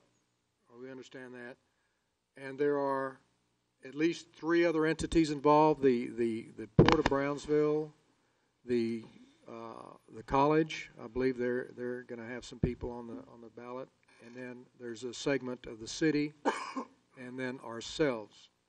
So looking at our estimated cost, and we understand it is an estimate of $58,000. Are we are we paying 1/3 or 1/4 or 1/5? What pro rata share are we paying? You have, if you have the election cost estimate before you. Yes, sir. There are some areas that you'll be sharing, and that's counting on maybe 2 or 3 jurisdictions sharing the same location and staff. What you have is UTB and Brownsville Navigation District in one ballot. They have a joint election. And so some of the costs are shared by 2 jurisdictions, which would be that election and BISD. I was looking and reviewing the year board meeting of this past week, and the question around, was there about the optical scanner rental and the amounts that is on there. There's a scanner that's going to be used for the Texas Southmost College District and BND, which is one election, and BISD, which is another election. The cost of $3,000 is not the 10% of the cost of the equipment. The cost of the equipment is $44,750. And so what I have done there, and also if you notice on the auto marks, the cost is also less than 10% of the cost of the equipment. And that it was done because I feel that the jurisdictions are trying to save money. We're trying to help everybody out. We're trying to make sure that whatever we can have shared by jurisdictions that we help them do that. Now, the $3,000, you'll find that there's $1,500 for Brownsville ISD. And those $1,500 is 50% of the $3,000 that has been estimated as far as the cost estimate for the cost of the equipment. Yes, and that was my question. Who are we sharing that scanner with? That we're TSC paying and BND. Oh, so 3 of us are sharing the one scanner? 2 of you. 2 of us are. TSC and BND is one election. Okay. It's a joint election. So you have that election going on, one ballot, and you have the ballot for BISD. So we are going to be using one scanner by ourselves? No, sir. Who's with us? You're sharing a scanner with TSC and BND, that joint election. Okay. Well, like I say, you're showing $3,000, which, as you point out, could be as much as 10% of the initial cost of the equipment. Sure. Of course, we got that old scanner that Tensha bought back in '87. I think it cost $30,000 back then. It was bought back in 1996. The one that Tensha bought, she wasn't even there then. No, she wasn't there. Yeah, I know, but she had bought one, and then we bought a couple more. She bought the 315, which was an older model that we haven't used in quite a while. Okay. So we're not using that anymore? No, sir. Okay. So we're going to pay, okay, I understand the $1,500. Back to the auto marks, the $16,000. Is what, are the other entities going to pay $16 apiece, or what? The other entities are going to pay for the auto marks $270 a piece, and the M100s $230 a piece, just like BISD. But everyone is going to deposit their ballot in the same auto mark. What we're trying to do is we're trying to figure out a way to have the use of an auto mark for more than one entity. Yes. That is not set yet. I mean, that is not something that I can come and tell the board here that it can be done. Hopefully they can program it to I'm recognize. hoping that the vendor is able to get that done for us, because my concern is not just the cost of the equipment to the entity, but the availability of the equipment to every entity that is necessitating an election in May. And I'm working with 35 entities right now, which is something that we've never done before. And that's solely because of the requirements of HAVA and the requirements to have the particular equipment that is necessary to comply. So we're doing the best that we can to get this thing done the proper way. And I cannot give you other estimates other than what I can figure right now. Okay. So it'd probably be fair to say that Brownsville Navigation District and University of Texas are probably paying at least $16,000 for their auto marks also. Yes, sir. Since they're actually larger than we are, I would assume. They have more precincts. auto marks. Moving up to election night tech support. There was a question on that. What is that? Who is that? I'm sorry, I didn't. Election night tech support, $3,900. Election night tech support is an item that's always been there for the entities.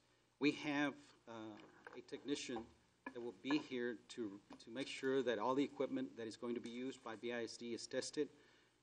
They will be here for 3 days. And that particular technician, which is one technician that is going to make sure that all the ballots that are scanned for early votes and mail-ins and everything, and then all of the reports that are produced accurately. This is a technician that will be here in case anything that could go wrong, may go wrong or otherwise during the election day voting. This is the scanner, or not the scanner, these are the folks from Omaha? Yes, sir. Okay, so this guy's going to cost, I would assume, at least $12,000? This is going to cost $3,900 for us. BISD. Yes. And you're going to have an additional one that's going to be on the other election. Now, if Omaha doesn't have enough people to go around, they're going to have to share, and he's going to have to be back and forth on every election. So the best I know now is that we will have one available, and probably up to 3 for this election, the coming elections in May. But everyone, this individual will oversee any problems that occur with the optical scanners. Is that correct? The optical scanners, the auto marks, and the precinct counters. The auto marks also? Yes, sir. Okay, all right. I was just surprised that would, the pro rata cost, even if we said that we were equal to the other two entities, that would be roughly $12,000. So that is what it's going to cost, at least. If it's not going to cost that, I think $3,900 is probably too high. Well, the other entities, like I said, like I mentioned before, the other 2 large entities that are going to have one is one election, actually. It's not 2 elections, so we don't have 2 entities. They're going to be sharing everything, including the ballot. And so there's one ballot to run through. There's going to be one auto mark in a location for them, not 2. And so we look at it as one election because everything is together on it. BISD is another election because you have a separate ballot. You have to have separate auto marks for it, unless, like I said before, unless it can be worked out. But otherwise, their costs are going to be together as one election. All right. Looking at personnel, I went through those numbers and they seem reasonable. The middle of the page here. Yes, sir. I don't find much fault with that. The only other item that wasn't here, and I mentioned it earlier in the evening, that a couple of weeks ago we requested that we have a comprehensive estimate which would include any costs that might be reimbursable to us or detract from this cost, and what I'm referring to is utilities and labor that we're going to furnish for a Saturday election. Do you have any numbers that we could use here, or? No, I don't. Are we going to present some numbers, or what? No. In other words, we're providing facilities, we're providing utilities, and we're providing janitorial services over and above, or within what the election code allows. We can charge for these things. We have some numbers, Mr. Munoz. So we need to get those numbers to them, which will be a deduct from this. I think Ms. Pena is working on that already, currently. Dr. Zolkowski, members of the board, Mr. Lehman, we have already worked on a projection with Mr. Ortiz. The use of facilities for at least 14 hours at $7 an hour comes out to a total of, for 28 campuses, $2,744. Custodians, 140, that's $10 an hour. For 28 campuses, we're talking $39.20. And security, if needed, 14 hours at $10 an hour, 140 times 28 campuses, $39.20, grand total of $10,584. At this time, we did not present that to the board as a reimbursement that we would charge back to the Cameron County Elections Office because we're still working with the estimation sheet that he's billing us for. At this time, we're negotiating just what you identified, what is this for, this invoice, well, how many ballots are we using, how many personnel costs are required. And so at this time, I was not prepared to give you that. But yes, we have been working behind the scenes. Mr. Sanchez has been instrumental in working out the cost for the use of facilities to charge back. So in reality, what you see, instead of a 57,910, you would deduct 10,584 at this time. That's If everything stays the same, yes, it's That's only a an rough estimate. We understand that. But we are getting Good, okay. Additional comments? Ms. Lehman? Yes, sir, Mr. Powers. Thank you, Mr. Lehman. Dr. Z. The only question is now, on the presiding judge, did early voting, all four entities agree to, on the changing of the presiding judge? If you're talking about the presiding judge of the Early voting. ballot board, is that what we're talking about? No, early voting. Yeah, we're talking early. Right. Early voting. Yeah. Early ballot board. Right. Okay. The other jurisdictions have no problem. They have no question as to who we appoint. All right. So if it's BISD that is asking or recommending somebody, I have no problem with it. Everything's copacetic. good shape. I'm sorry? Everything is copacetic. Ready to go. Okay, additional comments? Ms. Galvan, you had one? Yeah, I know that we're trying to save the district money and all, but I know that it is an educational process, and personally, I just don't feel comfortable with charging the county. My own opinion. Question, Mr. Lehman? Yes, sir. First, have we ever charged the county before? Dr. Z? Spena? In our last election, we charged the county for custodians that were on duty for a Saturday. How long have we been doing that? I thought we never had before, until last year, 2 years ago. I wouldn't know. Ms. Ayala? I don't. And then I'll give you a hypothetical then. Last year was the first time that we went ahead and charged because we had not done that before. Let me give you a hypothetical then. Mr. Ortiz, and then in these estimated costs, wouldn't that be projected as one of y'all's cost factors coming back to the board? Well, I could not estimate what the cost would be for you all to provide that service. Okay. I have no idea as to hourly rates, times, utilities, and so forth that your buildings would. Oh, I understand that, but on your election cost estimate, you would use that in coming next year as part of one of your cost factors. Pretty sure. Well, given what I can get this time around, and based on that, I may be able to do that for you all.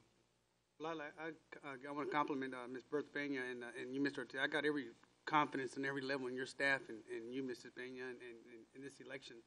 And I'm like Mrs. Galvan. I don't think we should be paying for something that you're doing something out of, because y'all don't have to do it. And it's really a greater service what you're doing to us than we're doing for you. So That's why they're I wanna charging thank us. you. Right? That's why they're charging us. Yeah, but They don't have to do it. But, I disagree. I think, all things considered, we have a fiduciary responsibility, and I would allow the administration to talk to your administration and come up with an amicable arrangement, because there will be times where the district will no longer be involved in May or special elections. And there is a cost factor to the district, and we have a responsibility to the taxpayer, just like you do and any other public official might. My concern is how the numbers are arrived at on the election cost estimate. So progressively, of course, they've gone up, but and I know you're trying to computerize and make it more simplistic, but can you explain to me the 10% administrative fee? There's a line item for $5,264. Just what would that be? 10% administrative fee, is that allowed by the Texas code, Texas election code? And that's, to answer Mr. Powers, we are exercising the same code. So, yes, sir. So you don't have to, correct? Okay, Mr. Powers. Any additional comments? They don't have to, so, but it's, but that you do. So we don't have to, but we would like to. So, anyway, additional comments? Okay, great. Okay, thank you, Mr. Ortiz. I appreciate it, and hopefully we'll have a great election. Thank you, sir. Okay, move on. I need to get a vote. There's a motion and a second to approve the agenda item. Number 17, all those in favor signify by raising your hand, saying aye. Aye. Aye. Okay, motion carries. Move on to F, recommend approval of the following request for qualifications, RFQ 19. Recommend approval for RFP, okay, there's a typo there then. Why would it say RFP and then we go on RFQ? Okay. Recommend approval for RFP number 06-012 to BMI Audit Service LLC in the amount not to exceed $44,700 to perform the BISD Medical Health Plan Audit services to be provided subject to the district's needs and funding. Discussion, Mr. Munoz. Well, we discussed this to some extent in the insurance committee meeting prior to this meeting, and what one of my notes here to myself was that there was no backup data for this item presented to the board until we got here this afternoon at 4:30 for the insurance committee meeting, at which we did get some backup.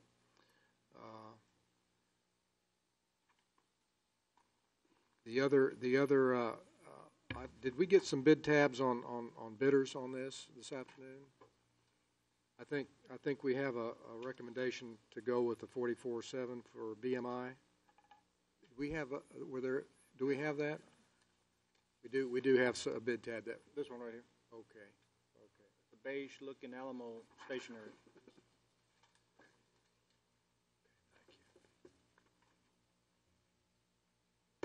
The item that, and I asked the question earlier this evening, was were there any recovery services included in this contract? And the answer was no, there is not. What I think when I first 6 months or so ago, when I first found out that our medical health care program had never been audited, I was flabbergasted. I was just amazed that we could spend $25–30 million a year with a TPA, third-party administrator, and never do an audit.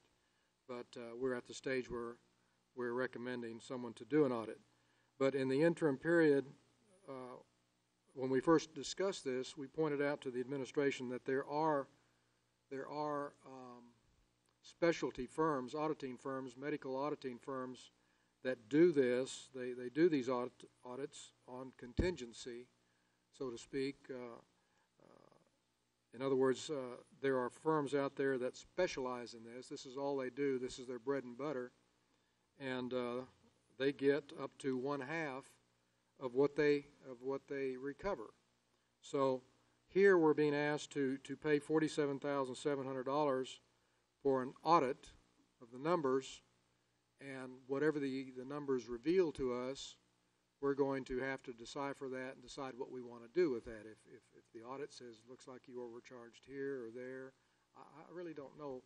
Or maybe they'll just say, yeah, the numbers add up. Well, that's not what we want. We don't want an audit that tells us that the numbers add up. The numbers will probably add up. We want to know if we were charged incorrectly for items, especially hospital stays. There is a tremendous amount of mischarges on hospital stays. So, like I said, and the board knows, there are specialty auditing firms that this is their bread and butter, and this is how they make their money. And if they make $100,000, we make $100,000. If they make $1 million, we make $1 million. But I would feel more comfortable if we were to hire one of those type of firms instead of this firm, who I can see we're going to spend $48,000 plus, including travel and so forth. No, it does. Pricing includes travel expenses. So we're going to spend $47,000 with really not what we're looking for. We want to know, we want to recover. We feel like statistically we know that we have overpaid our providers. We know that. Statistically, it's in our benefit that we need to recover some monies. So if we do this, we may be told that, no, you really don't have a problem. But I wouldn't buy that. I would rather go directly to someone who is going to find us some monies and, of course, earn their fees and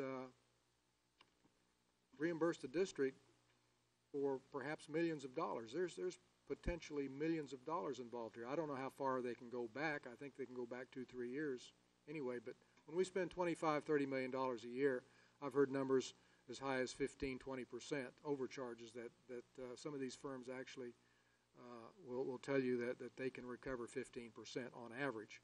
So 15% of $20 million is what, $3 million bucks. So I would recommend that we not accept this, and that we do what we had initially asked the administration to do, and that was to find an auditor who would provide services for recovery of any mischarges. Yeah. Let me ask, when we went out for the RFQs, did we request either or, either flat rate or contingency base? Mr. Sanchez? Yes, we did. Oh, you did, so nobody made a bid for it? I don't have the tabulations. I don't have the tabulations, but my understanding was that at first you wanted an audit to determine whether the discounts were proper discounts in all the contracts that we had within the network with the hospitals and so forth. So in order to get to that, you have to have a complete audit, not just recoveries of overcharges. That our TPA has a utilization program in which they reprice all claims and all charges. They've already been repriced. They do not just take and pay a claim based on the face value of the information that is being mailed to them. They reprice it. They have a department that works with the doctors, works with the hospitals, and get to that repricing amount. Now, I think we have the capability ourselves. If the audit, this is a 100%, every claim that's been submitted, every prescription that's been submitted, paid. If the auditors come back and say, you know, there is an opportunity here that we have, I don't agree that we're going to recover 15% of anything, but I agree that we may have some overcharges, and those overcharges is $250,000. This administration has the capability of going to recover those charges. Ms. Brown? No, the only question I asked, when we did the RFQ, that they had the ability to make a bid, all those firms out there. Okay, that's a key question right there. Why they didn't do it, I don't know. I'm surprised because I think through the audit, through the insurance committee meetings, we were, I know that I was pretty adamant about the PBM audit being that of a contingency audit. And I think Mr. Looney alluded to the fact that the medical claims audit itself, partitioning this particular proposal, the medical claims audit itself is $37,000, and the PBM audit came out to $7,070. Well, 44.7, it's got to be 700. And no, that's what. Somehow we lost $200 in the transition there. But I would assume that $7,700 would be for the PBM audit. And yet, under the scope of work, the last paragraph of the last bullet, BMI will not initiate recovery efforts but can provide guidance. I would tend to agree with my colleague, Mr. Munoz, that we should look at I know there are firms out there with PBM audit contingencies. And as far as the medical claims audit, if anybody read the contract that we have presently with Mutual, I read it, and Mutual has the priority to audit and recover under a 50-50. They get 50%, so they get the majority of the chunk.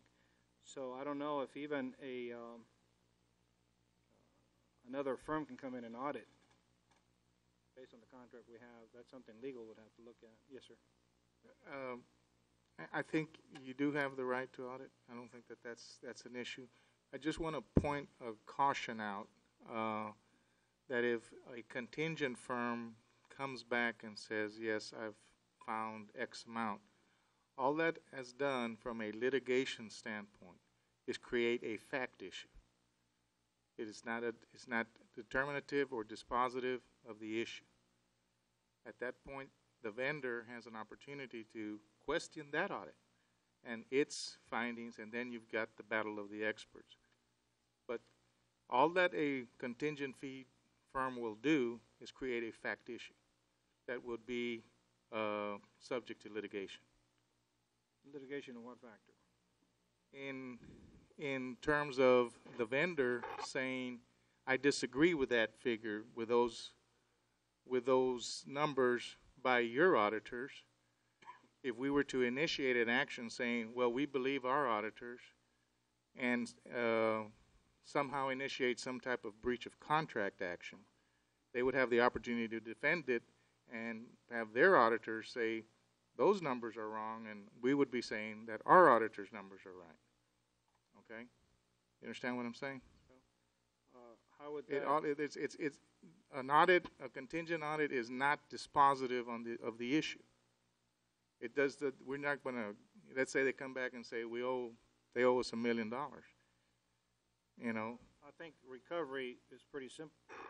I'm not saying that they're going to audit based on the fact that they owe it. If they recover, in other words, they're going to do an audit based on, and their fee is just predicated upon them or they.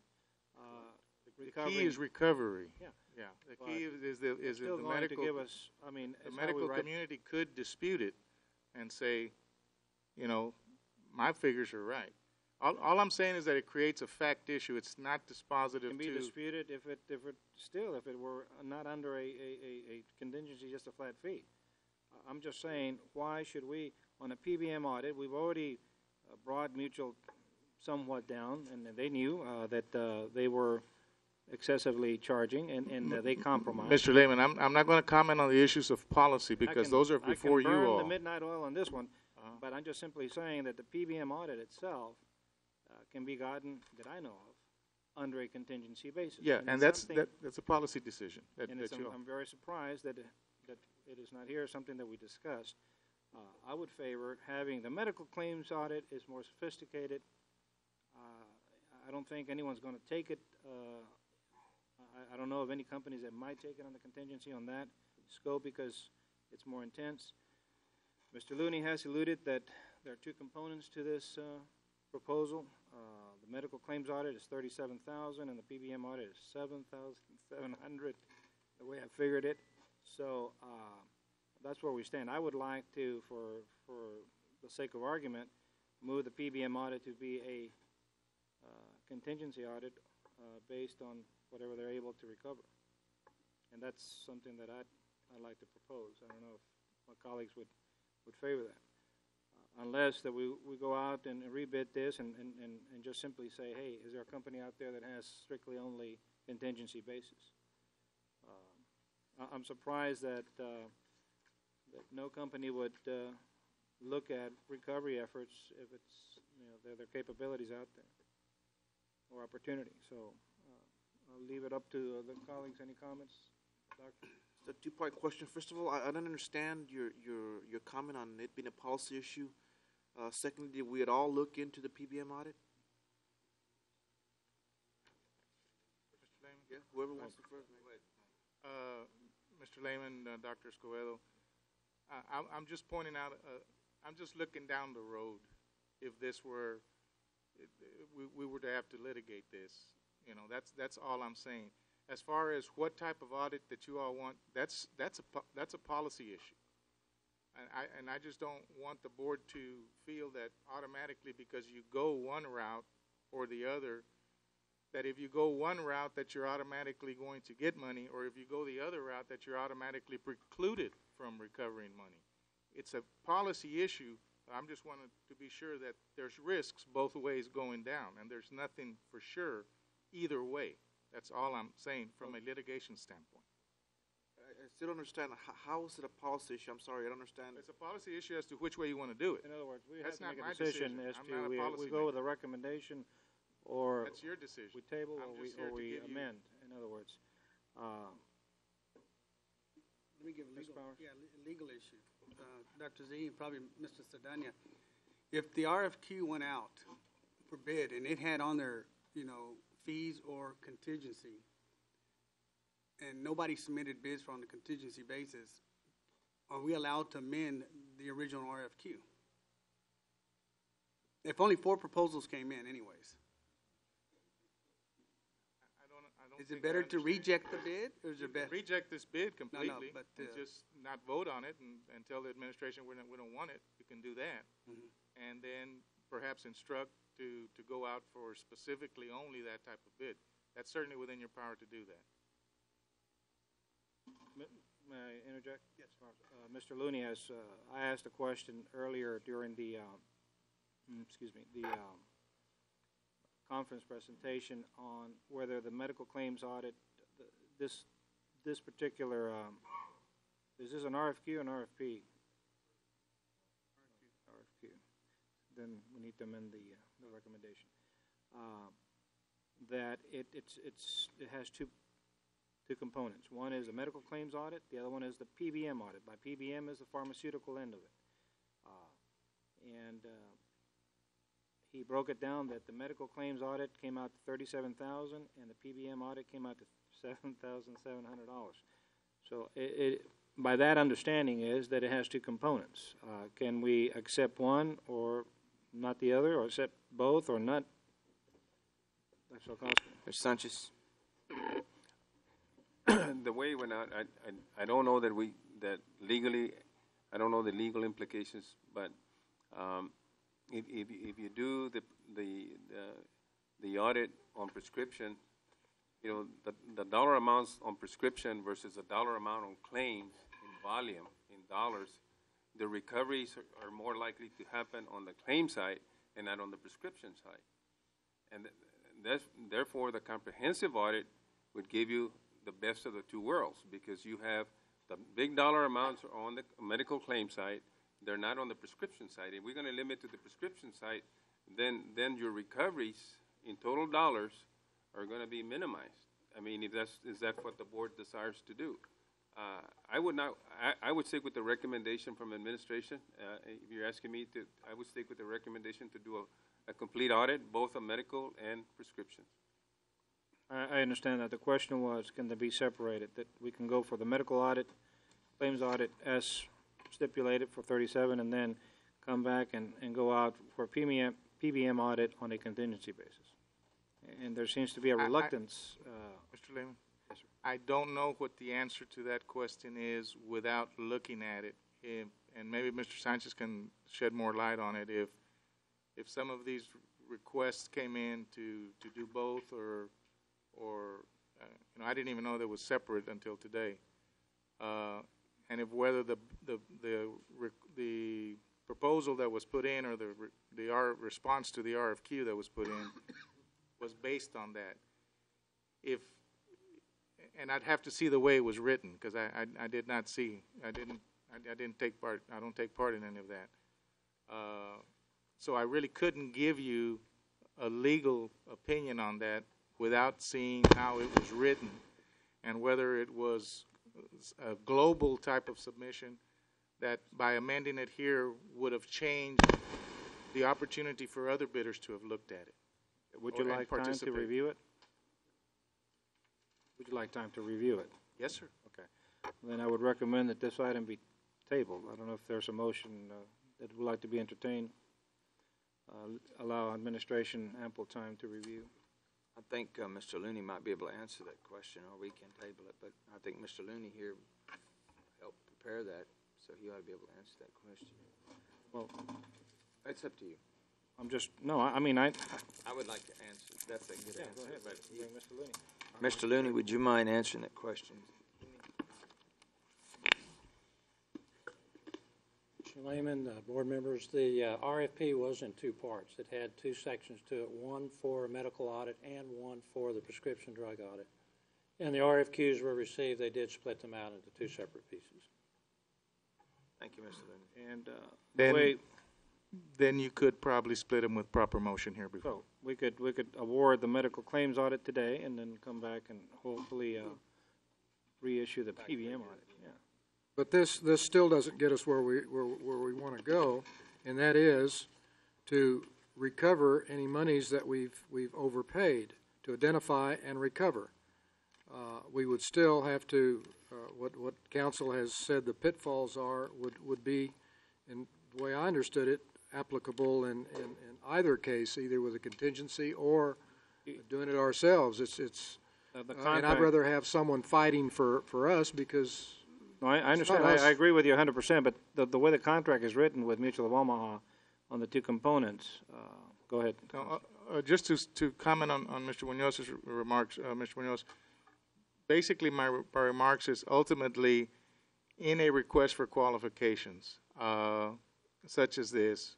The issues that should be before the board are what firm is best qualified, because ultimately any type of recovery effort will become a battle of the experts. And as an attorney, and having been in the litigation business for quite a long time, you want to go in with those experts that are going to best give you the qualifications that you need to pass both legal and factual muster in any type of litigation. I want the best doctor, I want the best engineer with the best qualifications testifying for my case, okay? That's the only point that I'm trying to make here, is that sometimes in litigation it becomes a battle of the expert. One side brings a doctor from Harvard, the other side brings a doctor from Yale. And one says it was caused by X, and the other one says it was caused by Y. And the only point that I wanted to make is that all an audit does is create a fact issue. It's not dispositive to recovery or automatic. That's my only point. The rest is all policy, guys. Understand that. So, anyway, Dr. Salkowski, did you want to comment? If the board wants to split these, that's fine. Whichever direction the board wants us to go on this. We were asked to bring this, and so we went out for an all-out audit to make sure we wouldn't miss anything. Well, I think, excuse me, I think that this board, or certainly I, was interested in trying to recover any monies that we may have spent over last several years, if possible. And we know that there are firms out there that will do that will advocate. If they aren't successful, they don't get paid. I'm not worried about factual, if they can't prove their case, they're not going to get paid, and we won't get paid.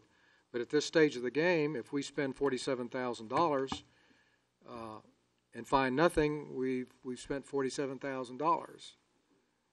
If we spend $47,000 and find cause to go after recovery procedures, and they say that they will not initiate recovery efforts, then we have a dilemma of how do we do that? Administration says that they have the capability of doing that in-house. I seriously doubt that. I think we'll be back here up to our knees in problems. Doctor?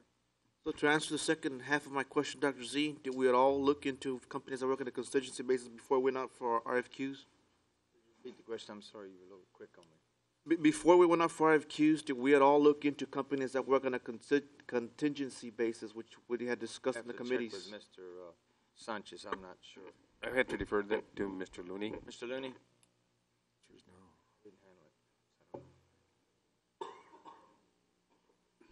When the RFQ was submitted, it was submitted to a number of companies, and those people responding were not ones that did it on a contingency basis. Only those that were willing to do 100% audit of the entire program. We did not get any contingency quotes. No. Thank you. Okay. I would be, Mr. President Lehman, if we went out for bids and we had either or, fee or contingency based, nobody made a bid, I would feel more comfortable in tabling it if we're gonna do any changes to this contract and let Mr. Saldana, the board attorney, review it before we do anything to it or either vote it down. But if we want to table it, I feel more comfortable him reviewing it. Well, I haven't heard anyone definitively say we did do an either-or inquiry. I think Mr. Looney said no. That's I the think he way answered I'm the hearing question. it, that It was strictly on a all Exactly. and at a cost. So I think that, you know, since we've never done an audit, we can do another round and go after it. My position is, I think it's going to be difficult to get a medical audit on a contingency basis, maybe yes, the way that you have to read the contract. The PBM is a totally different animal, and that is open for contingency, the way it's written. And I think there are companies out there that could come in on a contingency basis on the PBM side and save the taxpayers $700 or $700, and with the process that there might be recovery. And that's my position. On the other, I think Mr. Powers makes sense. Allow administration to digest this. Would you like to put that on? Let me move to table? Yeah, I'd like to move to table item F19, recommend approval for RFQ 06012 to be tabled till the next meeting. With what stipulations? What do we? After our attorney reviews the contract. Then we can go vote it up or down the next meeting. Well, this is going to come back the way it is. Correct.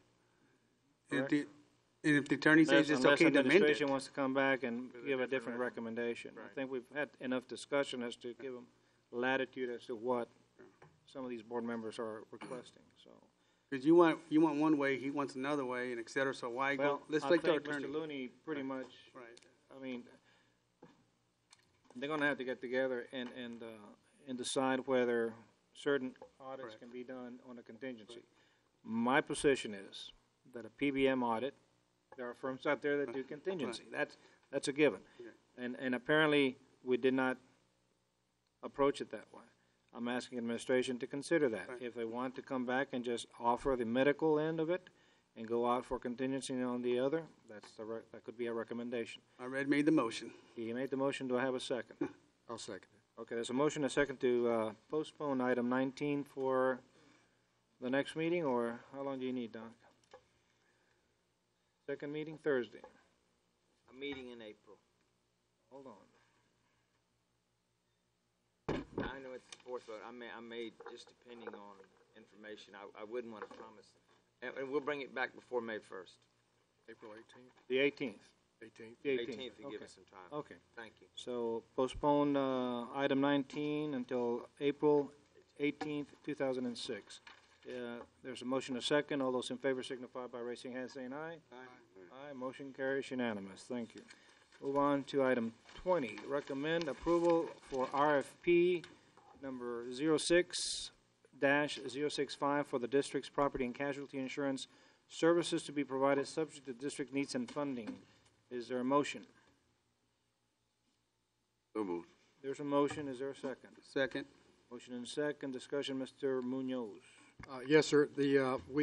As I mentioned with item 19, there was no backup on this as presented to us to prepare for this meeting. We did go through the details at our 4:30 to 5:30 meeting, and we were given a comprehensive presentation on property and casualty insurances. So I guess we know what we need to do. Dr. Solkowski. Mr. Sanchez, would you like to reiterate what we said at the meeting earlier, why the backup wasn't available?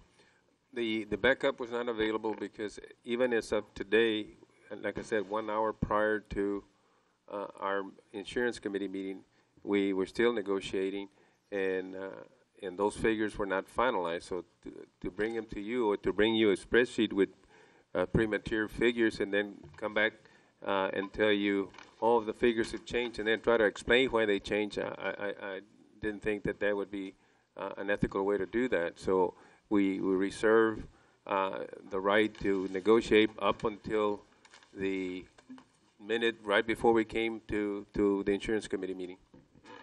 Thank you, Mr. Sanchez. Any additional comments, Mr. Powers? Basically, what are we recommending, because there's nothing on the agenda here. You guys need to get something on the Yeah, table. there's nothing on the agenda. Recommendation. I know, but it's- Recommendation is, as There you Mr. go. Looney presented on the green spreadsheet. I did ask, and let me reiterate to make sure, Mr. Looney and Mr. Leak and Mr. Sanchez, correct me if I'm wrong, but we had a 64% increase over our total insurance. And I think the number is 3,254,000. Yeah. Is that correct, Mr. Sanchez? I can read. You want me to read the?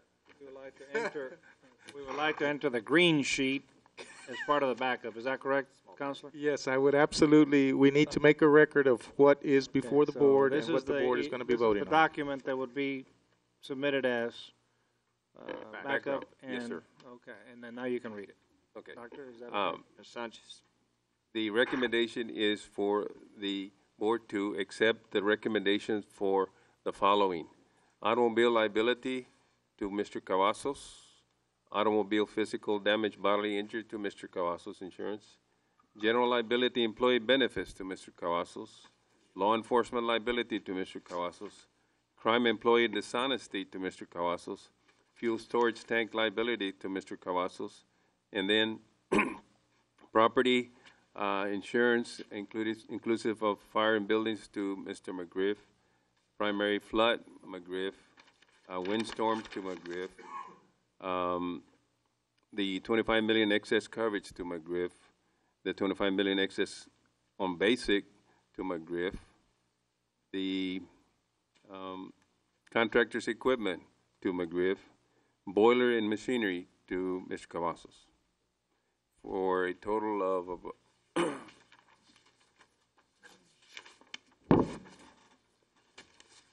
I couldn't read it either.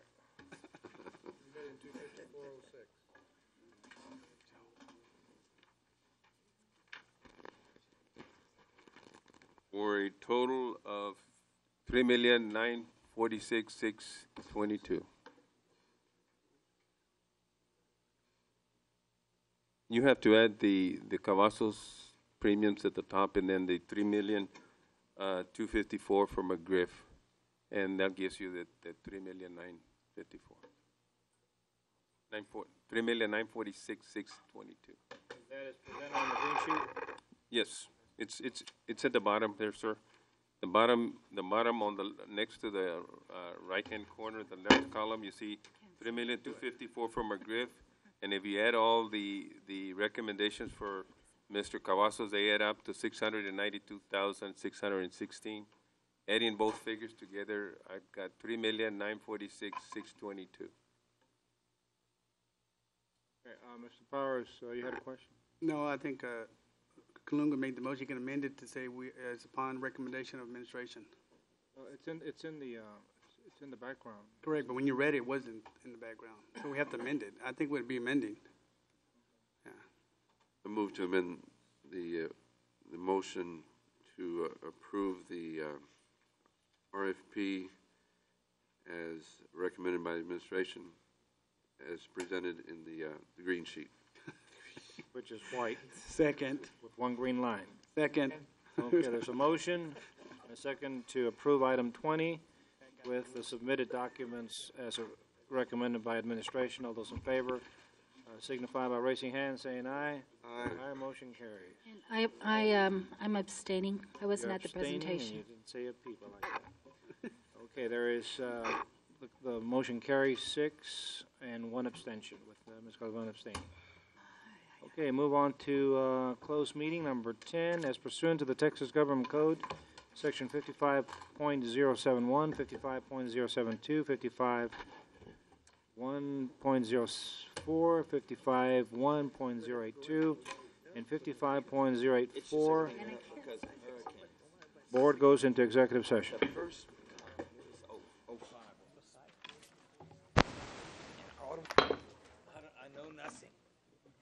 Board reconvenes from executive session. We now take up items A22 through 27. Take item 22, recommend under personnel matters, recommend approval of term contractual personnel for the 2005-2006 in the 2006-2007 school year by tech specialist, subject to the to receipt of all outstanding documentations. Is there a motion to recommend the Move. approval? Second. There's a motion and a second to recommend the approval. Item 22, all those in favor signify by raising your hand, saying aye. Aye, motion carries. Item 27, recommend approval or recommendations to adjust salaries and reclassify pay grades for the 2005-2006 school year. Is there a motion to recommend the approval? Move. There's a motion and a second to approve item 27, and of course, What? just all those in favor signify by raising your hand, saying aye. Motion carries. Going on to, I don't even know what. I know, Mr. Powers, I just looked at you and I went blank. Item 11, I'm sorry, no real estate and no litigation, correct, Counselor? Item number 11, announcements. 30, curriculum committee meeting to be held Thursday, March 30th, 2006, at the Administration Building at 5:30 p.m. Item 31, next scheduled board meeting of the Board of Trustees is on Tuesday, April 4th, 2006, at the Administration Building at 5:30. Dr. Solkowski. I'd like to remind everybody about the special ed event on the 1st and the walk at night for all those people that are walking in Relay for Life. Thank you. Is there a motion to adjourn? Move. Second. There's a motion and a second to adjourn. All those in favor signify by raising your hand, saying aye. Aye. Aye, motion carries. Good night. Have that lunch eventually.